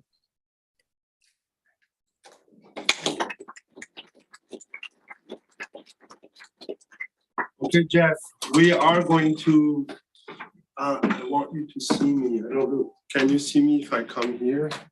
Can you talk the camera will? Jeff, we're gonna stop the session that you and I led now. I don't know if you see me this way. I don't see you, but I see your hand. I saw your hand briefly. I come here, can you see me? I don't know, I vanished anyway. We see you extremely well because you're on two screens. One of you, two screen in front of all of us. There you go. Are you? Oh, there you are. Right? Can you see that? Thank you. Anyway, so we're going to take a 3 minutes break, and then we have the first panel that is led, by the team on security. If you look at the program, you see the details. You can stay, but we're going to take a few minutes break. If you don't want to stay, thank you so much for coming. I think it's very successful, and I think it's very clear. And we'll have a chance to, discuss more the concrete partnership with, whoever has an interest in this will probably write you and get in touch and see how we can, expand the team on Pillar 1 and also the relationship between Pillar 1 and 2 when people are interested in working across the two. Can I just Do you want to say a few more words and then we close the session, please? I guess he doesn't hear. Manuel, just a technical now. I just got another message from Eilat. She says, you've got to be outside at 4:30. We will be outside. Take it easy. Okay, Jeff. Bye-bye. All right, Wado, thank you. Thank you all. So 5 minute break. We take a 5 minute break and then we have an hour and 15 minutes for the panel.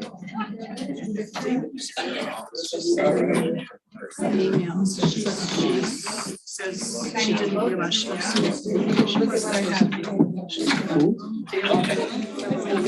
funny, I have that one.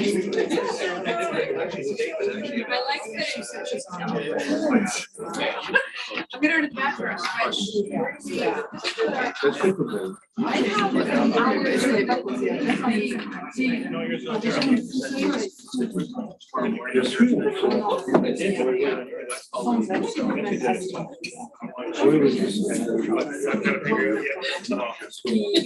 Jackie regarde pas cette littérature.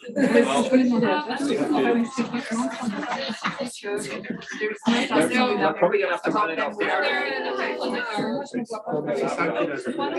Tu l'as entendu? Ça, c'est très intelligent. Ça, c'est moi qui l'ai créé. Ça, c'est l'idée originale. Je lui dis, we collect data on them because they have, so we make them.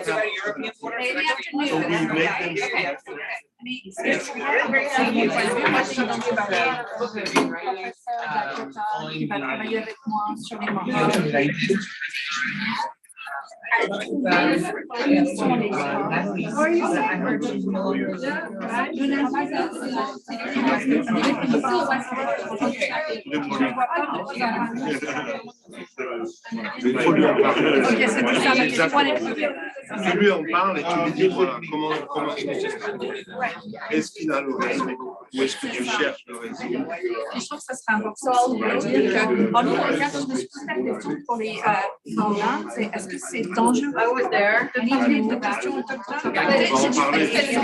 On aurait besoin de plus de temps. Oui, ça, je trouvais que c'était important. Christian, are you guys going to be okay? C'est ça, vous buvez pas. Hein. Only time will tell. T'as compris, là. C'est trop long, vous buvez pas. You can also connect with the Zoom.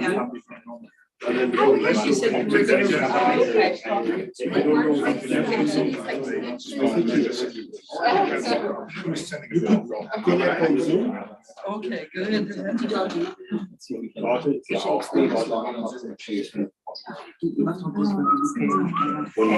if we need help, maybe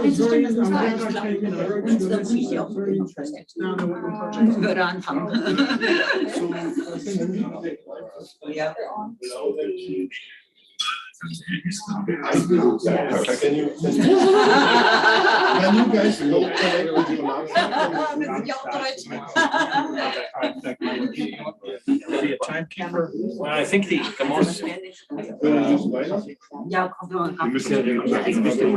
most valuable items might be a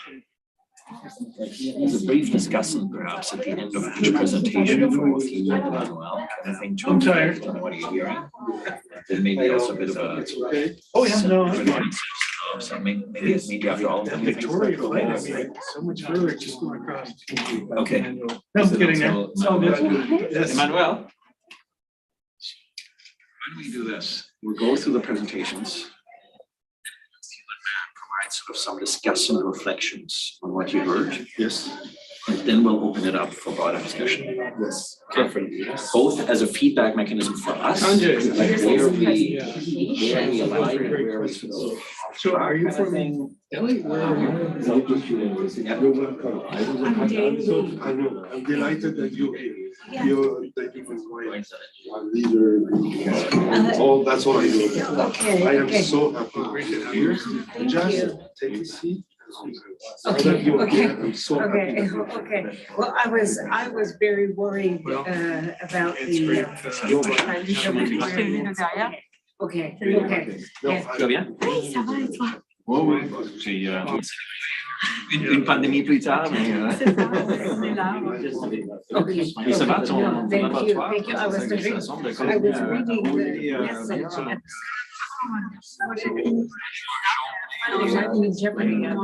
because I didn't realize the. I know, it's just that, the first 2 hours. Voilà. Tu as relu une université de laboratoire. Donc, tu as regagné. 5 ans. 5 années de ma vie. All these people have gonna work with us. Non, non, First non, language. c'est pas un Pour le sacrifice. bien-être, ça commence. C'est pas un sacrifice. J'ai trouvé que. Because I was j'ai rien gagné de l'argent.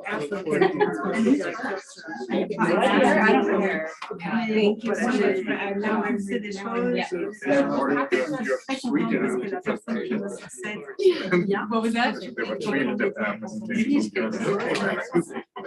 I have one other one. That's it. I think I only have 2. I think you're sharing. I just saw. I just saw it. Avoir aussi le plan de succession. Ça aussi. Et on a fait. Ils sont à l'envers. Well, I just looked at my before. C'est que en fait les personnes véganes étaient égalité pour gagner. Keep the student in there.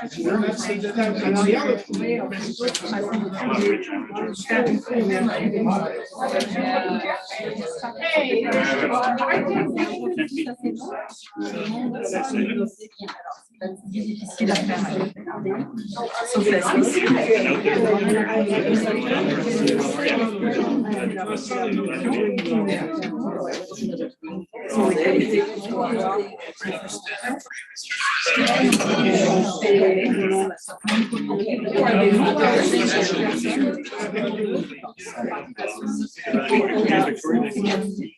Et toutes les personnes qui sont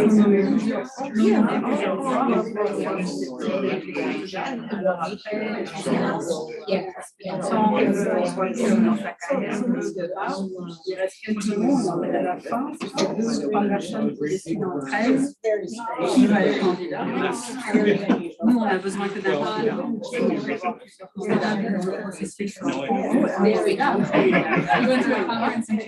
C'est comme ça qu'on a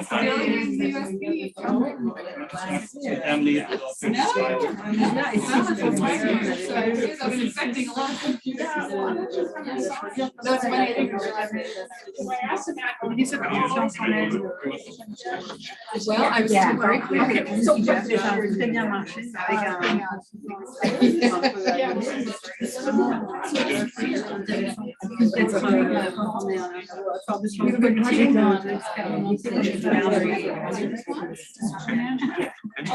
Voilà. Mais comme j'ai fait la direction du laboratoire, j'ai fait très en retard avec le projet personnel.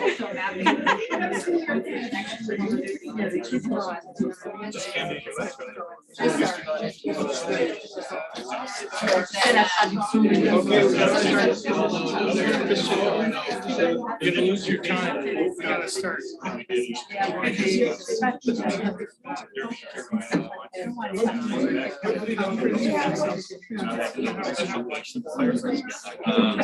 take this.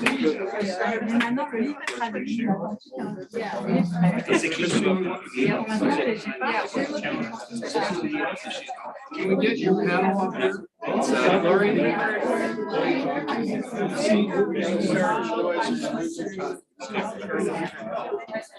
Won't be down there in time. No, that's right.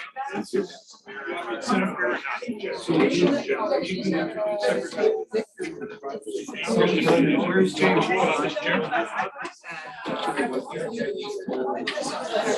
Funny when we were diving, actually everywhere we went, people were speaking Arabic. And now I feel like I'm getting yelled at again in here. Have the seat, you gotta start. Jamie. Christian, who's going first? Does everybody have their PowerPoint over there? Yeah, they're all up. She's got them all. 15 minutes, is that right? Well, if we do 15 minutes, then we're too long. We got like 3 or 4. Well, if you want to be out of here by, Okay, I can do 10 minutes. if you want to be 20 after 4, then we have like, So who's for 7, 8 minutes sort of. We're not the only panel. Yeah. Yeah, we're at. So 10 minutes? We can do less than 10 minutes, so we actually have some time for discussion, Okay, so. less than 10 out. Yep. So, well, because we basically have 60 minutes I now, forgot this one. There's right? So if everybody does 10 minutes, if Yeah, 5 of us, so. everybody does 10 minutes and we have reactions by I'm both just gonna hands stand up and then. Emmanuel, then that's the time. So, 7 to 8 minutes. Yeah. Oh yeah, I didn't have Chris. She wasn't in the room when I was loading up loaders. Okay, well, are you gonna keep time or? It's okay. Somebody just give me a 2. I can stand up this job. I can stand up this job now. No one's good at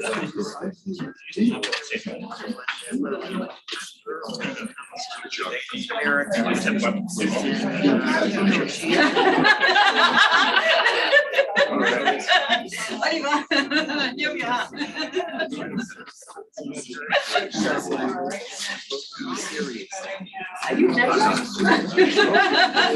It's his humor, he's always like this. This is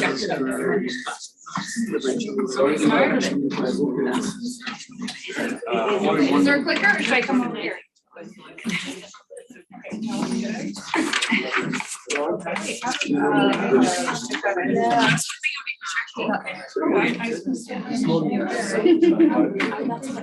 Or can it be on here? What order we let's just stick with the order that we have. I'm last. You're last? Yeah, I don't care if I don't know. I don't. Then I'll go last. So I'll go after everyone else. Really? Usually. You want? Well, because I can edit. I could easily connote those too. Because I only. Yeah, I can take four. I don't need eight, I'll take four. I can take four, but- I'm gonna take 20. How long have we got? An hour, okay. That's fine with us. Oh, that's all right. That's my Yeah, 10 minutes. Yeah, less than. Okay, let's begin, everyone. Lori Troutman, Western Washington University Border Policy Research Institute. All right, I'll take it away.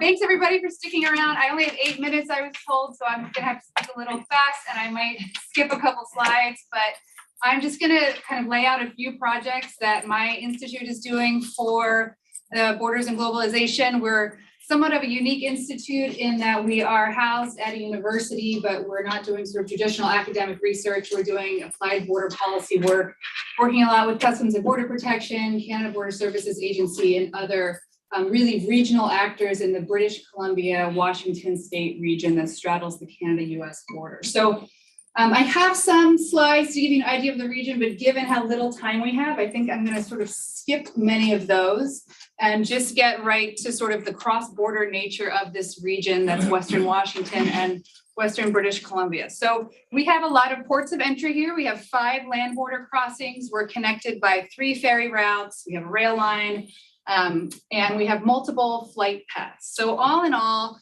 we see about 12 million trips from British Columbia into this region every year.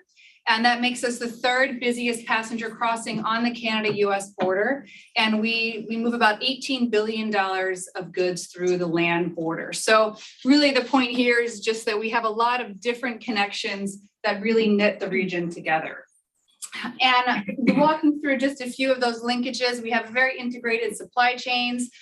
We trade in mineral fuels. We have an aerospace industry that I believe has built the first electric seaplane in the world, which is a very cool thing. We have a tech sector that straddles the border between Vancouver and Seattle. Microsoft and Amazon have offices on both sides of the border, so that really sort of creates a labor market in innovation and tech. And we also have a borderland economy that's very much driven by Canadians coming into the US. This is for tourism, this is for same-day shopping. The town that I live in has an airport that caters very much to Canadians to come down to the US and fly out of a US airport to have domestic flights. And we also have a lot of Canadians buying homes on the US side of the border. And we also have a really strong network of families and friends and dual citizens that straddle the border. And some of you have heard of the Peace Arch Park. This is a picture down here of a wedding that happened during the COVID border restrictions. This park was the only place in North America where US citizens and Canadians could be together without actually crossing the border during the border restrictions and COVID. So people came from all over both countries to be together with their loved ones and their friends. And we're very proud of sort of that spirit of connection and collaboration that we have in this Cascadia region. So I'm just going to walk through 3 projects. The first one I'll go into a little bit more detail because this is one that we've started. And then the second 2 are ones that we propose to do as part of our Borders and Globalization contract. And we're sort of still thinking through what the exact parameters of those will be. So the first one is looking at transboundary natural disaster management. In our region and in many other regions, we've seen a huge increase in climate-induced natural disasters that of course span borders. We have increased forest fires that really affects air quality on both sides of the border. We've had flooding, we've had these sort of heat dome things, they're called, where we have a very elevated amount of temperature hitting us in the summertime. Usually we stay quite cool, but we've been seeing temperatures that are very high and people have died as a result. So this research, the objectives of this research are to identify what are the transboundary hazards in the region, who are the actors involved in transboundary disaster prevention, response, and recovery, and what are the legal frameworks that govern disaster prevention, response, and recovery. And our goal here is really to develop a public data bank and information hub on transboundary hazards and natural response. And this is a really challenging thing to do in the cross-border environment. Many of you obviously are aware of this, but in BC and in Washington, we see a lot of maps like this where we might be mapping seismic hazards. Obviously, they don't stop at the border, but the map does. This is a map of a flooding situation I'll get a little more into in the next slide. Obviously, the floods don't stop at the border, but the map does. So the challenges here largely are around data collection and modeling, but also around funding. One government entity doesn't want to fund activities necessarily that might benefit the other side. The capacity for many of us who engage in this work, we have our day jobs, and then oftentimes collaborating across the border is sort of an additional add-on that a lot of people just don't have the capacity for. And then, of course, there's the added degree of coordination, even in a region like this where you have two democratic governments, two English-speaking peoples, there's still a lot of challenges around coordination. One example is that we have different fiscal years. So the Canadian fiscal year ends at a different time than the US one, and that creates some mundane but real challenges. And then, of course, politics. There's always politics. So the one example I wanted to show you was the flooding of the Nooksack River. So this is a major river that drains a mountain region, and it takes the water all the way down into the bay. And this map was actually one that I had asked some students to create. I said, can you just create a map that shows where this river floods, which you think would be a fairly easy thing to do. But it turns out that Canada doesn't actually have a flood map for this river because it's in the US. But what happens is, you guys, when the river floods, it actually goes up north all the way across the border. So the city of Abbotsford here had a flood map, but the federal government and the provincial government didn't. So this highlights a lot of the challenges around trying to coordinate modeling and disaster response to a river that might be located in the US side, but spills its banks into Canada. And this is a major, major issue. A lot of flooding has happened here. About a year and a half ago, you can see this is towns in Canada on both the US and the Canadian side. And I pulled this quote out actually from the planning document around this. Everything good? Are you okay with virtual stuff? Do you need someone still to come and help? No, we're good. We're okay. Okay. Preventing all overflows is not likely to be politically feasible because in this case, you have a situation where the US would have to prevent the overflow by allowing the water or by creating a dike so the water doesn't spill its banks and go into Canada.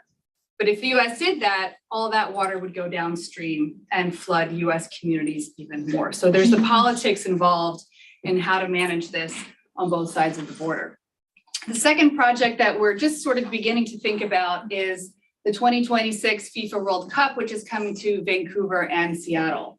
So how can we facilitate cross-border travel, promote collaboration, and leverage these games to advance border policy? So in 2010, when the Vancouver Olympics were held, we saw sort of a major leap in border policy approaches. Matt was involved in that, the creation of a new border crossing document. So how can we sort of pilot some of these ideas, leveraging this huge global event to potentially advance border policy and mobility in general? So the idea of tourism and having a two-nation vacation, people who are able to travel to the US and Canada to attend these games somewhat seamlessly. Lots of border issues that are going to arise. And we saw this during the COVID border restrictions where Canada had one set of rules, the US had another, and the average traveler trying to navigate those going back and forth had no actual resources to tell them what they needed to do in both directions. So we're hoping to be able to develop that resource, work with both governments so that there's a little bit more holistic approach to cross-border mobility. And I just wanted to point out that Seattle and Vancouver are the only sort of sister cities where the World Cup games are going to be played in North America. So we are going to have some unique challenges, but I think also really unique opportunities to collaborate and facilitate those games. And then the last one is assessing kind of the state of cross-border relational infrastructure between British Columbia and Washington State. So looking at what's the current institutional framework that we have between agencies on both sides. Where are the gaps? Where's the non-alignment? What entities are involved in different mandates?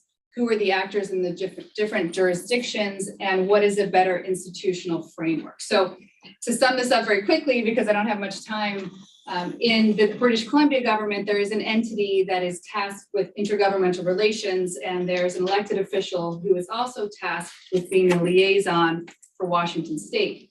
Now, if that person has an issue that they want to reach across the border to Washington State, there's actually no counterpart there. So there's this huge misalignment. So our governor's office is looking at, could we create in Washington State an entity so that we would actually have, sort of equilibrium between the state and the province. And so for two entities that work together a lot, that have a lot of mutual goals, it's sort of surprising sometimes how misaligned we are in our agencies. So our goal is to create perhaps a mapping or a network analysis where we can identify where those gaps are and hopefully improve those connections. So I think that's it for me. It's by 8 minutes. Okay.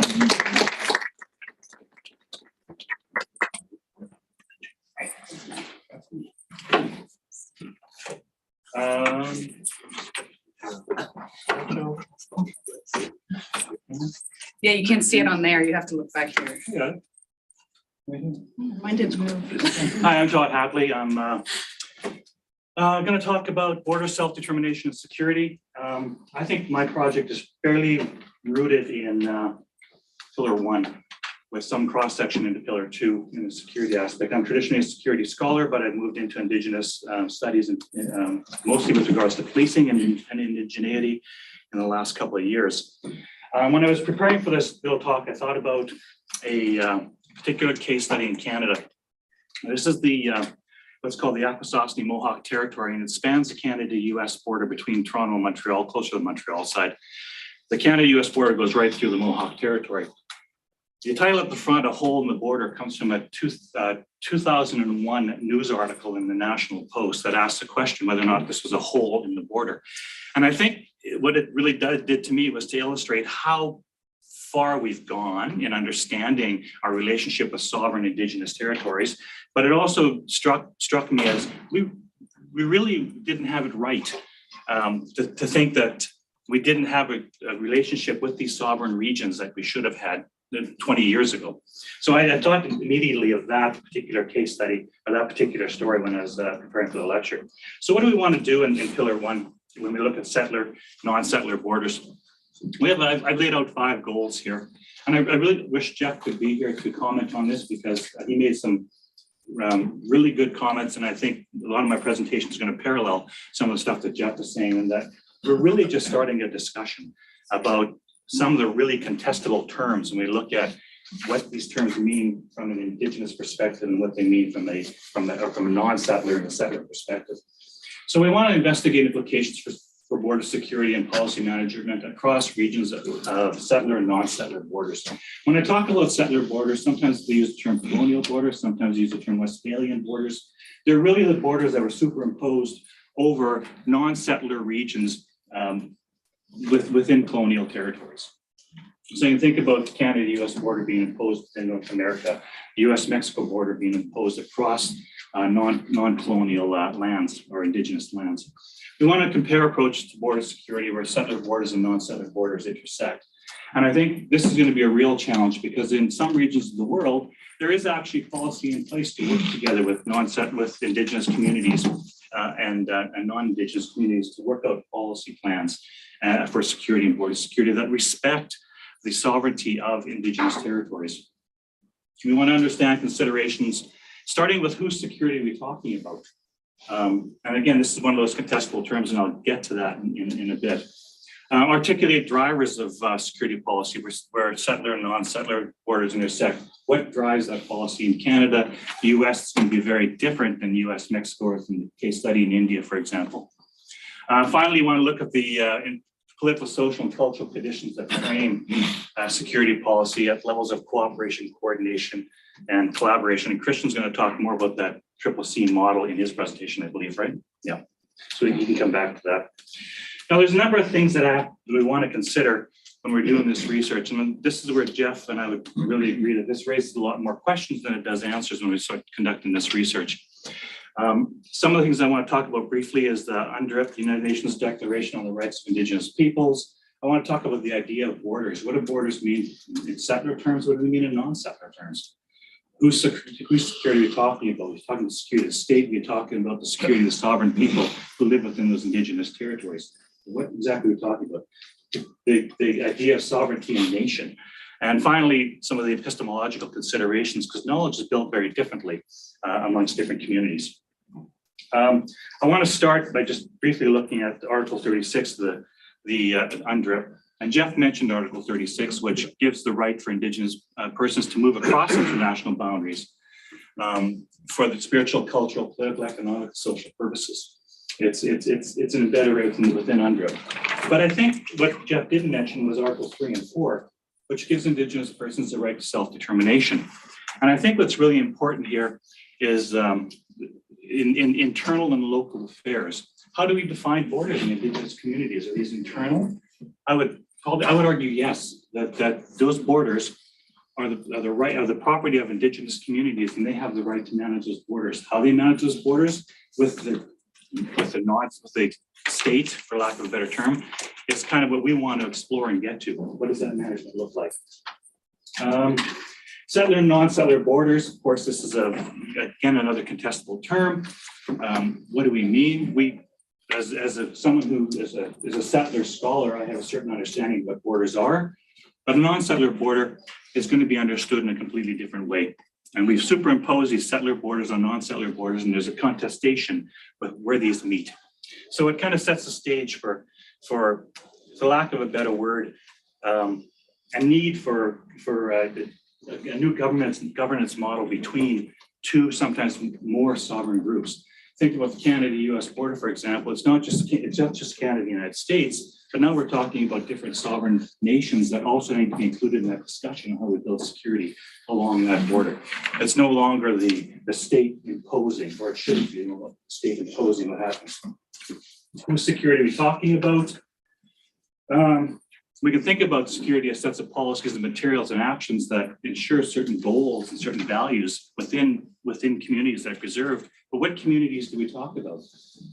During COVID, well, I won't get into the COVID discussion, this will take too long. But the point here is, whose values and goals are we talking about? Are we talking about that of the settler state or the non-settler state? And whose should they be? Again, it's a discussion that has to be had and understood. Epistemological considerations, knowledge is created differently. And there's no such thing as a pan-Indigenous epistemology.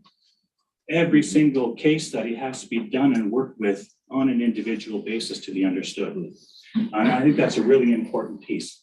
And Jeff talked about this idea of storytelling and the importance of storytelling. This leads to methodological considerations that we have to take into account when we're doing the research with Indigenous and non-Indigenous communities.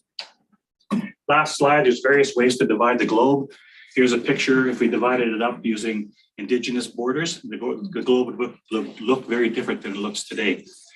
So we have to keep this in mind, that there's different ways of dividing space and understanding those relationships between these groups that belong to this territory and these groups that are newcomers to the territory. And that's it. I hope I was under 8 minutes. Just under. Speed presenting. It's like, sounds like you have to get paid. Oh, how do you get out of here? Yeah. Where's your show? There we go. Which is mine. Makes sense. Okay, got it. Oh, it's not showing up on the screen. Oh, man, I had 3 slides I didn't even use. All right, yeah, we good. I know, I was gonna set the stage, I was gonna, get into the. What's happening to our screen? Oh. Okay, well, you know what, I'm all talk. So let's not worry about the PowerPoint, the screen. Well, I need to read it, so, okay, so I'm gonna try in the remaining 7 minutes that I have left, talk. Just so we can see the. Okay, there we are. I'm gonna try to 7 minutes talk about the 2 projects that I'm involved in doing. This is not, the Territorial North is what the title was given. But it's not the Territorial North. The Territorial North is the Canadian, the territories, and this is actually circle polar. So just bear that in mind. And what I'm starting from is a premise that I mentioned to Jeff, is the importance of sort of education both in terms of building cooperation in transnational spaces, and education in terms of promoting cultural revitalization, resilience, resurgence, and the implications that has on challenges to territory and the sort of shoring up of territorial integrity in other cases, and ethno-nationalism as well, the way that people like Paul and Anstey have defined it as well as Jeff.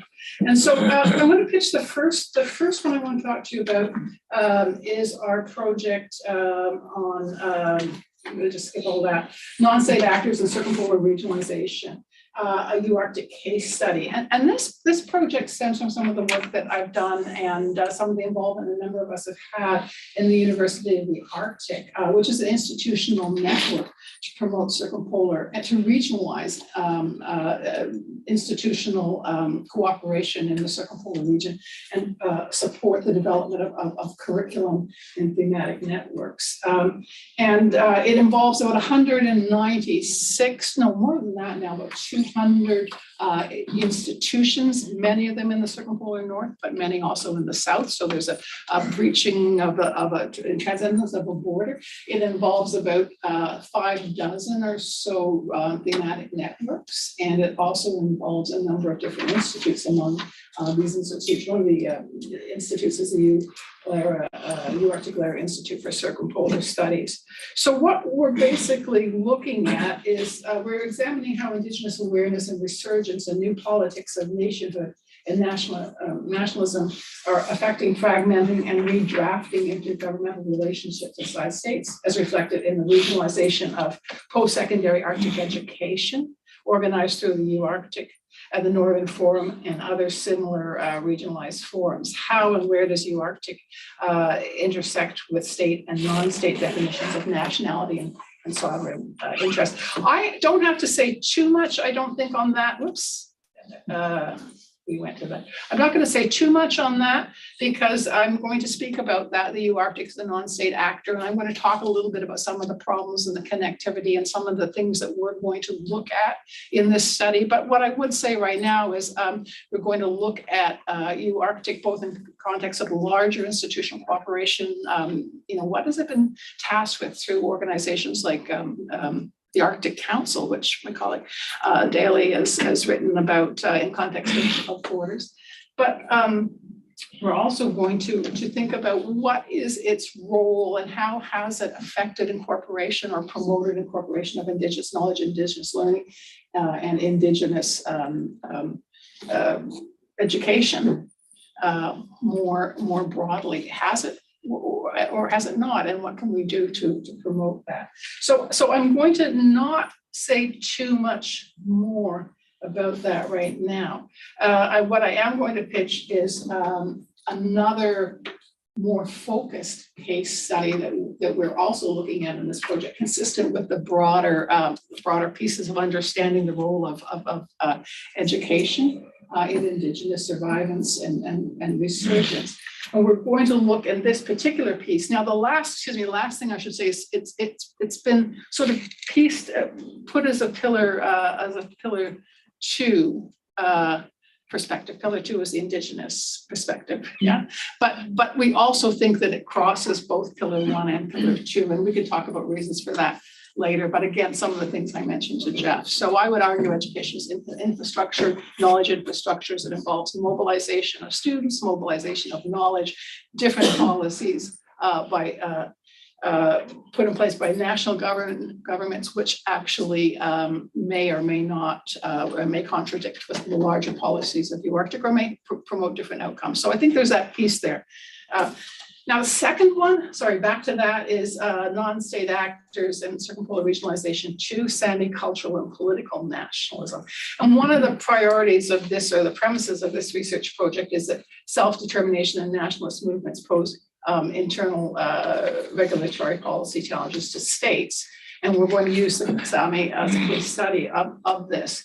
As you well know, the Sami homeland, or Sapmi, is really incorporates Norway, Finland, and Sweden. And this is, at least in this particular case study, this is what we're looking at. And what we're trying to do is understand the impact of Sami education on a sense of Sami sort of cultural revival, a sense of Sami nationalism, and the way in which the individual Sami nationalisms within each of these 3 states have moved together to shape, or have they moved together to shape something more broadly, and how this actually impacts the the definition and understanding of Sami homeland itself. And I would like to say that it's not something, I'm not a Sami scholar, and our point isn't to go and do the research on the ground as much as to use the Eilat Academy, which is an existing forum for discussion and cooperation within the Northern Nordic nations. It's a moving conference, basically, that travels across. It used to go to Russia, but last year we didn't. But every year it goes across the Nordic areas, Sweden, Finland, Norway, visits different communities, talks to different groups of people, and in doing so talks to Sami educators, goes to places like Inari, the Sami capital, where there are a number of, in Finland, where there are a number of different Sami institutions, secondary and post-secondary in place, actually. Below that as well, more elementary and primary school education. And we're going to talk to folks and try to get in this discussion, identify and pull together a sense of how scholars are thinking about these issues, how Sami leadership is thinking about these issues. And we'll workshop that, just as we are doing here today, we'll workshop that through a couple of different events at the Eilat Academy. I know that's too small to read, but it's just there for my script. And we'll also workshop it through the thematic network for geopolitics and security.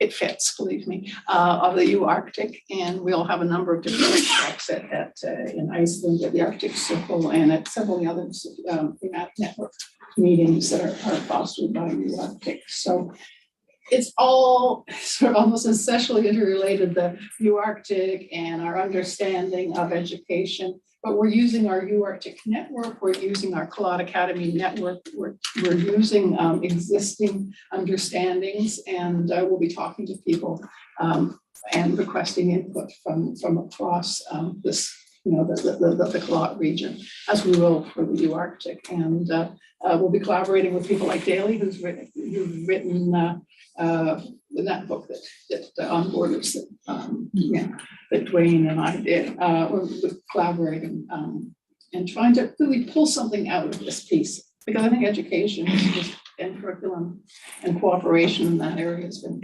really overlooked in how it shapes regional territories and borders. So I've probably taken more than my 8 minutes. Just did it. Perfect.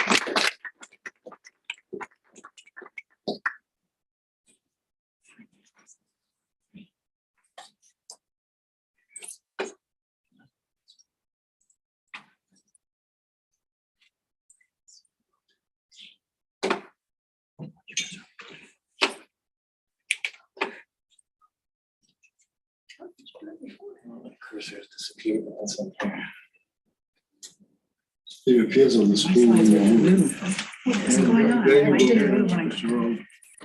So we get a sense of some of the questions that we're asking. I hope we get a sense of how this feeds into the 2 pillars and how we're trying to bridge those pillars, how we're trying to break out of methodological nationalism. We can see some of the diversity here in terms of disciplines, geography, political science, sociology that you're going to get in a moment. The countries that you're going to hear about, the multiple continents here. And if you think about Canada, the United States, Australia, these are all federal countries, of course, and the sub-state elements. As you hear sort of about Canada, US, Australia, there's also a sense of sort of Anglosphere, so the common belonging, but to what extent are cultural determinants important or not for the people who don't work across borders. Also a sense, hopefully, as you're starting to think about this from a security perspective, trying to break out of the traditional sort of kinetic way of thinking about security and thinking about sort of these challenges of environmental security and challenges that environmental and climate change brings, human security and food security. When we're talking about the North, this Heather will always remind us that sort of these very much endogenous effects about how we think about the challenges that we face. So sort of a quick summary of sort of how this connects with big 1.0 and 2.0, and you'll get reactions to everything we hear from Emmanuel and from Matt, and then we're interested in all of your critiques of what we just kind of told you in terms of how we can do what we're doing better. So a special issue that Todd and I co-edited, where we're starting to ask more fundamental methodological questions about how do we actually study this cross-border collaboration. And I think it's interesting that a special issue that appeared only 4 years ago is consistently in the top 10 most downloaded pieces in the Journal of Borderland Studies. So I think that tells us something about the interest in also methods of what we actually of what we study, and the different elements that you see below there in terms of some of the determinants, some of the metrics that we can actually try to measure here. The forthcoming book that Emmanuel had already mentioned about governance dimensions of security cooperation, and this brings us to what in the program you heard to refer to as the open border paradox, and people often assume, well, sort of open borders are just kind of open borders precisely because governments sort of step back from their borders, and it actually turns out that the exact opposite is true. That open borders are open borders because they're well managed, they're well governed, and they're well administered borders. That in a democracy, the faith that people have in their democratic institutions very much hinges on the ability of the impression that they have of their governments to be able to manage those borders and to manage those borders effectively. And of course, everything between anthropogenic and naturogenic challenges, if we sort of project this ahead over the next 10, 20, 30 years, there's very significant challenges coming. Everything from the increase in world population to somewhere between 9 and 10 billion people. So in the next sort of 30 years, we'll have roughly another 3 billion people on the planet. Most of these people are going to be born in areas that are very significantly, have very weak institutions and state capacity, are significantly affected by climate change, climate security sort of aspects. So how do we actually manage this in a constructive fashion? My approach to that is always like, if we look at Canada, the United States, our relationship with our closest partners across the Pacific and across the Atlantic, if we can't figure out how to manage those border relations, then there's probably no hope for us to tell the rest of the world how they should manage theirs. So it's a good opportunity to start in our own backyard. And so this is very much sort of what this book is about. And so how do you actually how do you build trust? And so the corollary to that is the international project that allows us to compare at a sub-state level what's happening between Canada and the United States. And I think this is the first project ever where we're systematically studying relations across the border at the sub-state level and across the entire border. And several of the contributors here are at the table. With some of the international patterns and how those have played out. And one of the interesting elements that you're going to notice here is that the places that seem to cooperate the closest in the world are also democracies. So there's a sense of trust and cooperation that democracy and democratic values can foster in terms of then generating the capacity to actually govern and administer some of those difficult dimensions of security. And I'm always a believer that security is ultimately the first mover. Why is it that so many people want to come to North America? Because they actually can feel secure here. And if you talk to sort of any immigrant and any refugee that kind of ended up in our various countries, that is sort of a key and a main driver. So how do we actually generate security, prosperity, and democracy, and build the governing institutions and the legitimacy behind those institutions to manage those? And so we built, as part of sort of an inductive sort of, I guess, approach out of these previous projects, a sort of matrix. And so this is, I think, one of the questions that Todd got me thinking about years ago. How do we actually, everybody talks about cross-border cooperation and so forth, but how do we actually build it? And how do we actually develop sort of an approach to how do we build it out incrementally? And so with Emmanuel's help and some other folks, we sort of built this matrix out about coordination, cooperation, collaboration. And so if you think about this as border communities, you can think about those as nascent, ascendant, and mature border communities. And so what sort of distinguishes them, without going through all sort of the details here, is that if you're coordinating, you're exchanging information. So you have an ability to talk to each other, to signal to each other, and actually to understand each other, and at least have some common assumptions about the world and some ability to actually correspond with one another about sort of some of the basic ways of how you're going to see the world. If you're cooperating, then you're building parallel structures on different sides of the border, and those don't necessarily need to be international borders. Those can be borders, indigenous borders, or other types of border communities where you've agreed on similar challenges, similar approaches, and you're building out similar governance sort of capacities to tackle these particular problems, and you've agreed on sort of common outcomes and related outputs from those efforts. And if you're collaborating, then you're actually starting to build joint institutions in order to tackle some of these challenges. And you don't need to fit necessarily into any one of these as a particular relationship. Rather, think of this as a segmented problem, where depending on what your particular policy challenge is, you might fit into one or another. And so I think if we understand a little bit of how people sort of fit and what's related to these different ways of actually building out policy approaches, then we can start to think a little bit about that literature on transgovernmental networks. So getting us again out of the methodological nationalism, if we think about many of the problems and the challenges that we face are fundamentally transgovernmental challenges, where there are global challenges, and we need to build out networks that go beyond simple relationships between countries, but that involve sub-state players, that involve transnational players, and develop an opportunity to build out transnational norms and transnational approaches, whether that's financial crime or whether that's sort of how we cope with environmental change. That's sort of where the question becomes interesting, particularly interesting. And so just to give you a sense of sort of what the project that I'm going to try to lead with many of the collaborators here around the table, so the fundamental problem of how do there's a structure, the characteristics of the density of networks across non-territorial dyads, and to what extent that is a function of the nature of the interaction between regional state and non-state actors. So actually measuring those levels of cooperation, coordination, and collaboration. And these border dyes and networks will necessarily reflect the different degrees of cooperation, coordination, and collaboration. So then there's the question of the extent to which borders vacillate. That's ultimately, and to which we move borders in and borders out, is a function of these three C's. And that will manifest itself in different types and different characteristics of transgovernmental border networks. Why is that interesting? Because now we can actually start to measure the characteristics of these types of networks.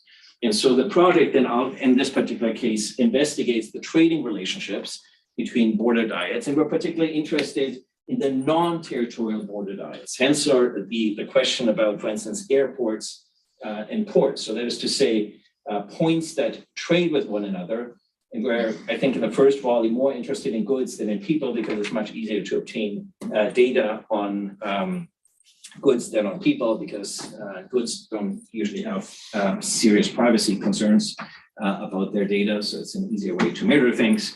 So the approach that we're taking then is airports and seaports that are trading in cargo.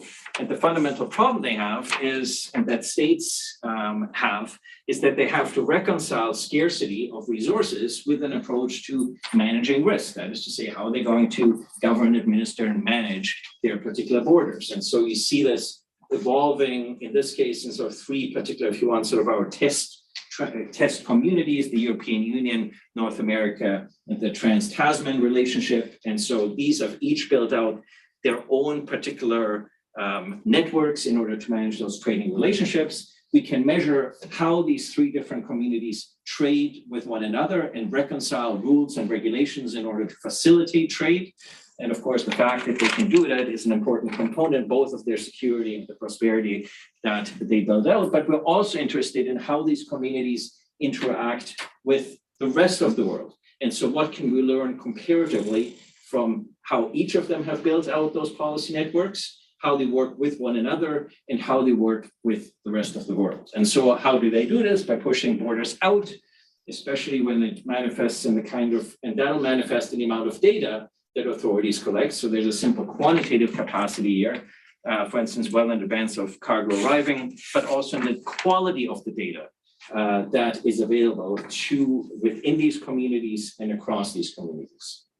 The premise is then that the data that's being collected and shared is an indication of how managed and governed a border is, and the number and types of trade and customs arrangements within each region, which in turn reflect the social, political, and security implications of these dyads and networks and the underlying tension.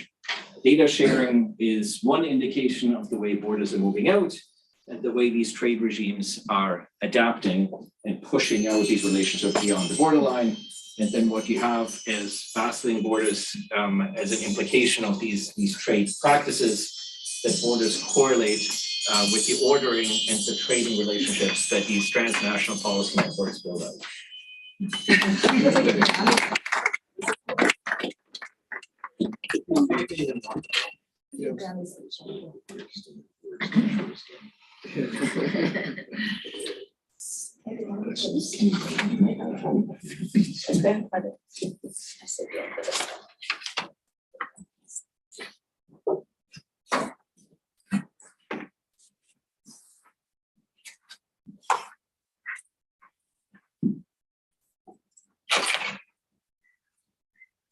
There you go. And it works.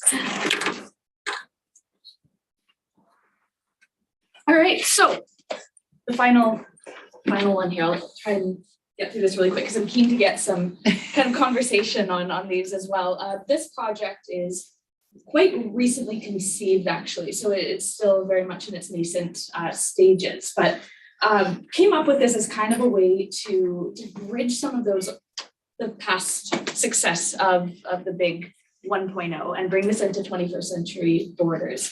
So really looking at, in the context of the globalized world, how we're looking at this, the open border paradox. So I don't need to go through this again. Following Christian kind of went over the key findings of Big 1.0. And so this one is really trying to pull on some of the kind of the key themes that were uncovered with that. So whether that's the North American border or the regional perspectives that we looked at, but looking at these patterns that we identified for governing and managing this safe, secure, and open border idea. So we're looking at the centrality really of trust and reciprocity in border security as we look at the globalized world. So at the heart of this really is the necessity of border security, but not one in its kind of traditional sense of security, rather one that is looking at how we maintain this predictable and centrality again of trust in cross-border processes. So I'm going to skip through most of this because I realize we're very short on time, but at the heart of this, and this is something that Emmanuel always spoke about at length in coming up with this new project, is we're really looking at this shift from the spatial territory-based logic. So not just looking at borders as lines in the sand, for lack of better words, but that emerging spatial and mobile logic is really necessary to understand the shifts in challenging this state territory border tautology. So for this, the main part of the book, this is the book cover that I created the other day. The center part of this is drawing out the key findings of these 3 Cs. So this coordination, cooperation, collaboration model, and asking what we're observing at each level of security. And that will draw in a lot of empirical work. So one of the key things, an example, one of the many examples that have come out of this is, for example, the Authorized Economic Operator program that comes out of the World Customs Organization. So that's from our kind of global standard setter for customs organizations, how that is really being implemented. So I've had the opportunity to sit in on some of the verification processes that customs organizations have to put traders through, for example, to facilitate these trusted trader programs and the Authorized Economic operator programs, and looking at how there's this free flow, what would appear to be free flow of trade and very easy trade, but really the processes behind that are something that we need to recognize. So the due diligence that customs agencies go through to have trusted traders gives the appearance of this open border. Whereas, like Christian was talking about with that open border paradox, it's not necessarily an open border. It's one that just has a lot of processes and governance feeding into it. So that's one of the things that will be an illumination, an example of how we consider border security in that in a more kind of mature state, because they also have these mutual recognition agreements with other countries. So in this case, I'm looking at Australia and their implementation of these AEOs, authorized economic operators, and how they cooperate with other countries. So they have a mutual reciprocal agreement with Canada, for example. So they're sharing trade information and they're sharing information on these traders. So we can really look at the security of goods and how that free flow in quotes is really managed and the procedures behind that. And what we also really want to look at are the implications of this level of bordering. So how can that really be pushed out, and how can we consider how this is pushing borders out beyond just that, again, that state-based logic and getting that real cooperation. The other key part of this book and the articles, of course, leading up to it are going to be looking at border governance. So again, what does management and what does governance look like across this 3C model? How can it be enabled? And what's needed really is some state-to-state cooperation or transgovernmental operations and coordination going to rest kind of within one of the Cs, for example? And is that all that is needed? Do we need collaboration on everything? Do we really need mature relationships, I guess, on all aspects of human mobility, trade, environment, defense, whatever the case may be? So looking at the necessity of it. So we are really looking at how border security is necessary, but it also takes on very different forms. It doesn't always have this traditional security look to it. It may be these background governance procedures, background management procedures that is really enabled by the border security landscape in a wider frame. So it's almost looking at how we're reframing and kind of reconceptualizing, redefining what border security means. And it does go beyond the traditional sense. So needless to say, this does fall quite clearly into the pillar 2 of things. So that's where this will be placed. Now, I probably don't need to go through all of this.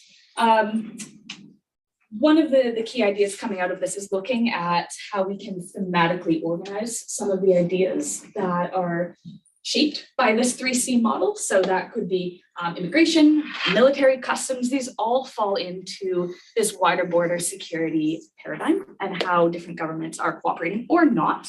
And I think another key thing that's come out of a lot of discussions with the 3C model is that we haven't really considered conflict as one of the models within it. And there are, of course, conflict borders. So if we look at North Korea, for example, and that's not going to fall anywhere into this 3Cs. So drawing in some of the blockades, I guess, to the 3C model and looking at how in a globalized world we come to meet our shared objectives when we do have to consider those types of borders as well.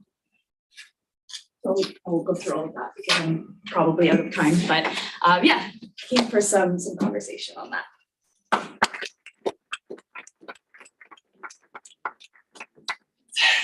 I can't get through because I think I had to head over. Okay. Nice. Quick comments from me. Just, on the 3C model, I also am the founder of the Future Borders Coalition, which is 100 airports in North America, railroads, shipping, cruise ships, trucking. And the big problem we saw happen during COVID was the governments were so stuck in the mud. The private sector had everything sorted out. So it's not just transgovernmental networks, it's the private, everything's moving so quick. The private sector has the technology to do the digitalization and make things work, but the government's not listening to them. So we need to have that connection between the people who use the border and who ship the goods, and the governments have to engage. And it was total broken down. Anyway, that's the first thing I saw. The second thing I was, for Lori's, you know, that little flood was the largest flood in Canada. I mean, it was the $5 billion, the largest port in Canada was cut off from the whole country for 3 weeks. And it will happen tomorrow if we have the same atmospheric river, because the problem's not solved. So we have a huge international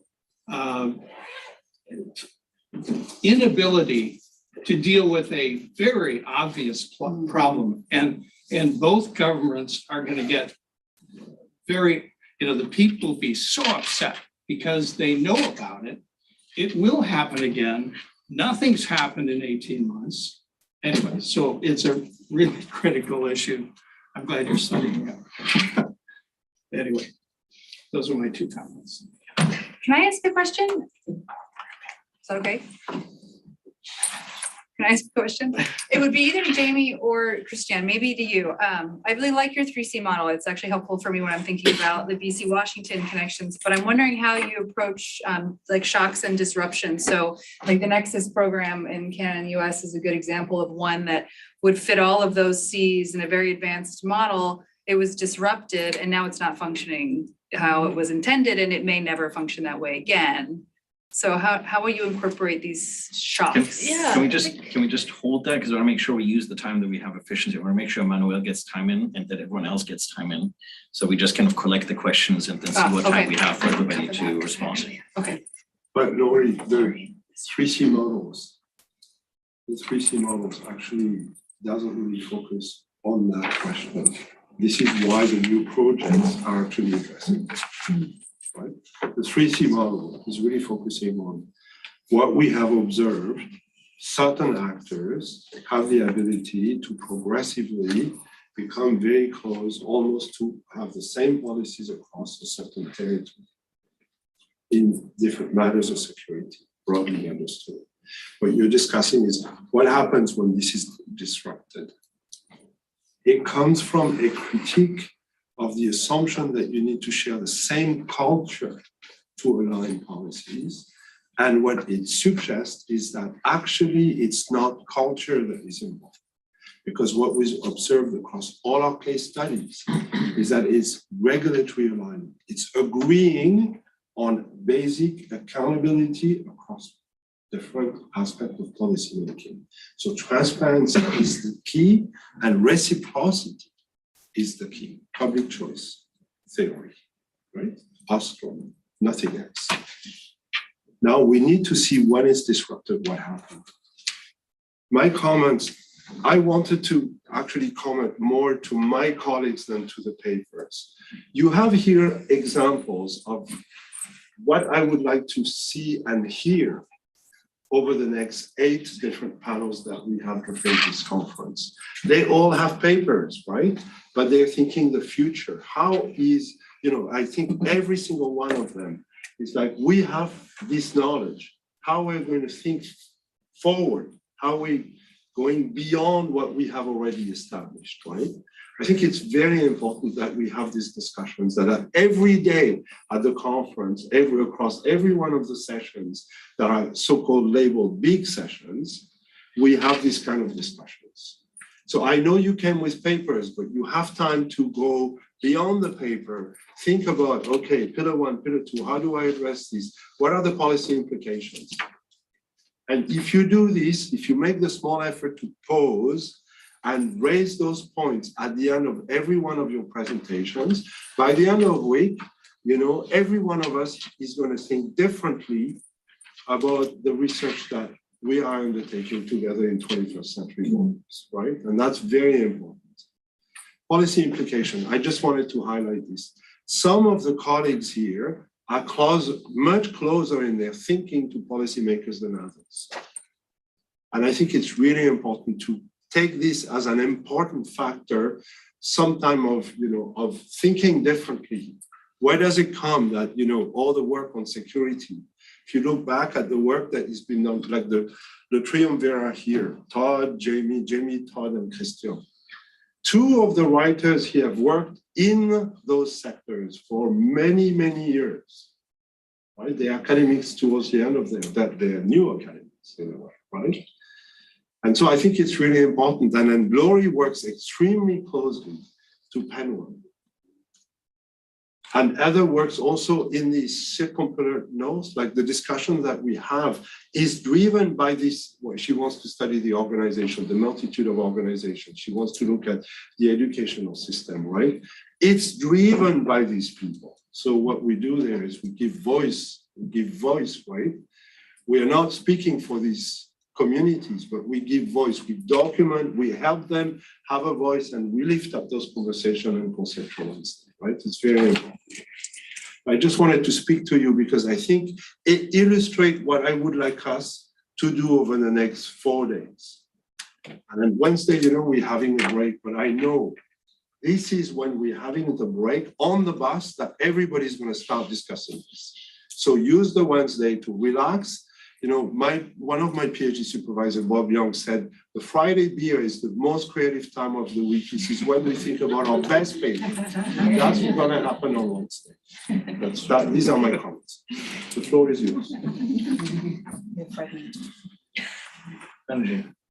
I just have a comment on this democratic liberal border theory. See, as far as theories are concerned, the liberal theories, there is a free trade peace theory, there is a democratic peace theory. And we have seen time and again that all these theories has their own limitations. So border, and one of the questions that always remain among the border studies scholars is that, is there a border theory or should we have a border theory? We have conceptualized border. At least there's a consensus that border means a division. It can be mental, economic, psychological, political. It's a kind of a division that it isn't. So when you say liberal democratic border, I feel like how are you going to define liberalism? Is that economic liberalism? Because yes, that really facilitates. But if liberal means political, then that political at times also change. So I think you need to be a little careful on this because this is an interesting project, and whatever you are going to write is, I think it may stay for a lot, and it may really create a lot of curiosity amongst other scholars as well. So this liberal democratic border, how you are going to define it is really very important. Other comments, questions? I'll give everybody a chance to weigh in. Yeah, it's just a comment. Probably Jamie and Christian and others already thought about this. That your CCC framework, you mentioned conflict at the end and creating another vertical category, but another way to go at that is actually to add another dimension across the chart. And so how is tension and then conflict handled within each one of those? And then there's perhaps the threat, right? So it's just a suggestion.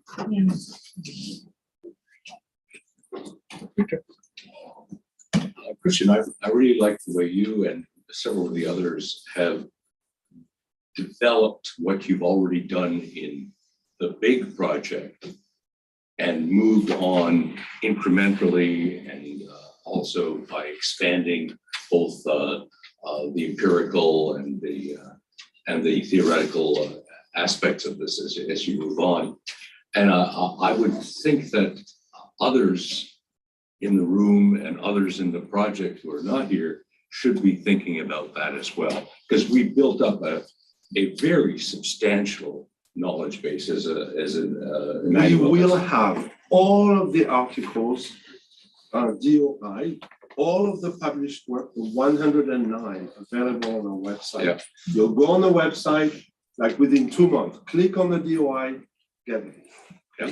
And all of this will be there. I just wanted to raise one aspect to it related to that, and that is that we have to then also take that additional step of trying to cross some of those lines. We didn't develop silos. Fortunately, we interacted quite effectively, but between, let's just use the Akwesasne as an example. That we've already had a number of projects done on Akwesasne. And some are very cultural in orientation. Others are more governance related. But if you're going to be developing that, the cross-referencing, the linkage, I think is extremely important in terms of moving on with this. Other reactions? Anybody want to? Oh, so 2 more reactions. Yeah, just 2 quick observations. Thank you, Heather, for the introduction of U-Arctic and education and the significance of it. And I just thought of, there are a lot of thoughts, but just really quickly too. One is sort of the unevenness in terms of access to the Arctic. So those in the Arctic have limited access to everything that's available, but there's unevenness across borders, right? The Nordic states and their ability in contrast to, ancient connections that are still being used, and it's an infrastructure issue. That as well as this, and I think it's a tension, the way I see it anyway, the interest of forces, very powerful forces outside of the Arctic, driving a lot of what happens, within you Arctic. And essentially what I'm saying is that many of the others that come from a scientific or Western science background have no clue or no desire to even look at the elements of IK, for example, which I understand to be an element of the project that you want to look into. But we can talk on the sidelines more about that. But I can see That how science it could be. diplomacy idea, yeah. Thanks. Thank you. Sanjay? Yeah, I'll be very quick because I know it's an excellent presentation, Jimmy. I have only one concern, which is that, the very nature of state itself is changing now. We look at leaking borders of various states. Secondly, borders as institutions, borders as identities. We find borders, for example, in South Asia at very diverse locations. So how do we, the moment we pluralize the concept of border and the concept of security, a very complex picture emerges. So I think looking ahead, we are likely to see more and more inverted commas around both these terms, border and security. This is all that I wanted to do. Yeah, thank you. Yeah, I was going to ask something very similar. Jamie, you said in the end, this is good for the state and this is bad for the state. So what is the state? Who is the state? I mean, who is the state just institutions, or is the state the people that are that the state is representing, and who is accountable for what, and what accountability is there to border security is, I think, one also a very transversal question. Manuel, did you want to? I think we need to go. Yeah, 4:25. Is it? That's what my watch was. David's about to come through and remind us. The number of people to sign these sheets are in the room. The only people who are not signing are UV. That's all. The ones who are part of the, I mean, we need to sign the documents, so I know you're. Okay, so I hope that this is helpful. This is our chance to think for a few days. Please attend each other's sessions. I know most of you are giving 2 papers, so, but please try to attend the big sessions and come and discuss this for the next 8. We have 8 sessions together, starting tomorrow. Matt, thank you. Now the taxis are downstairs, it's a rush. We have enough to take everybody down to the beach. I hope you brought your swimsuit or your wetsuit. I have my own.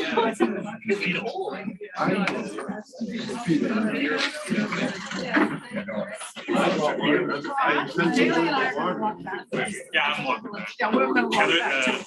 So Jamie. Okay, great. And you in the morning today, so.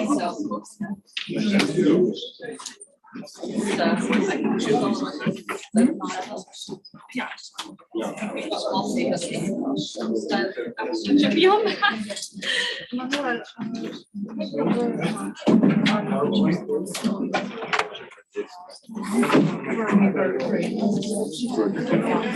I would like to ask you about your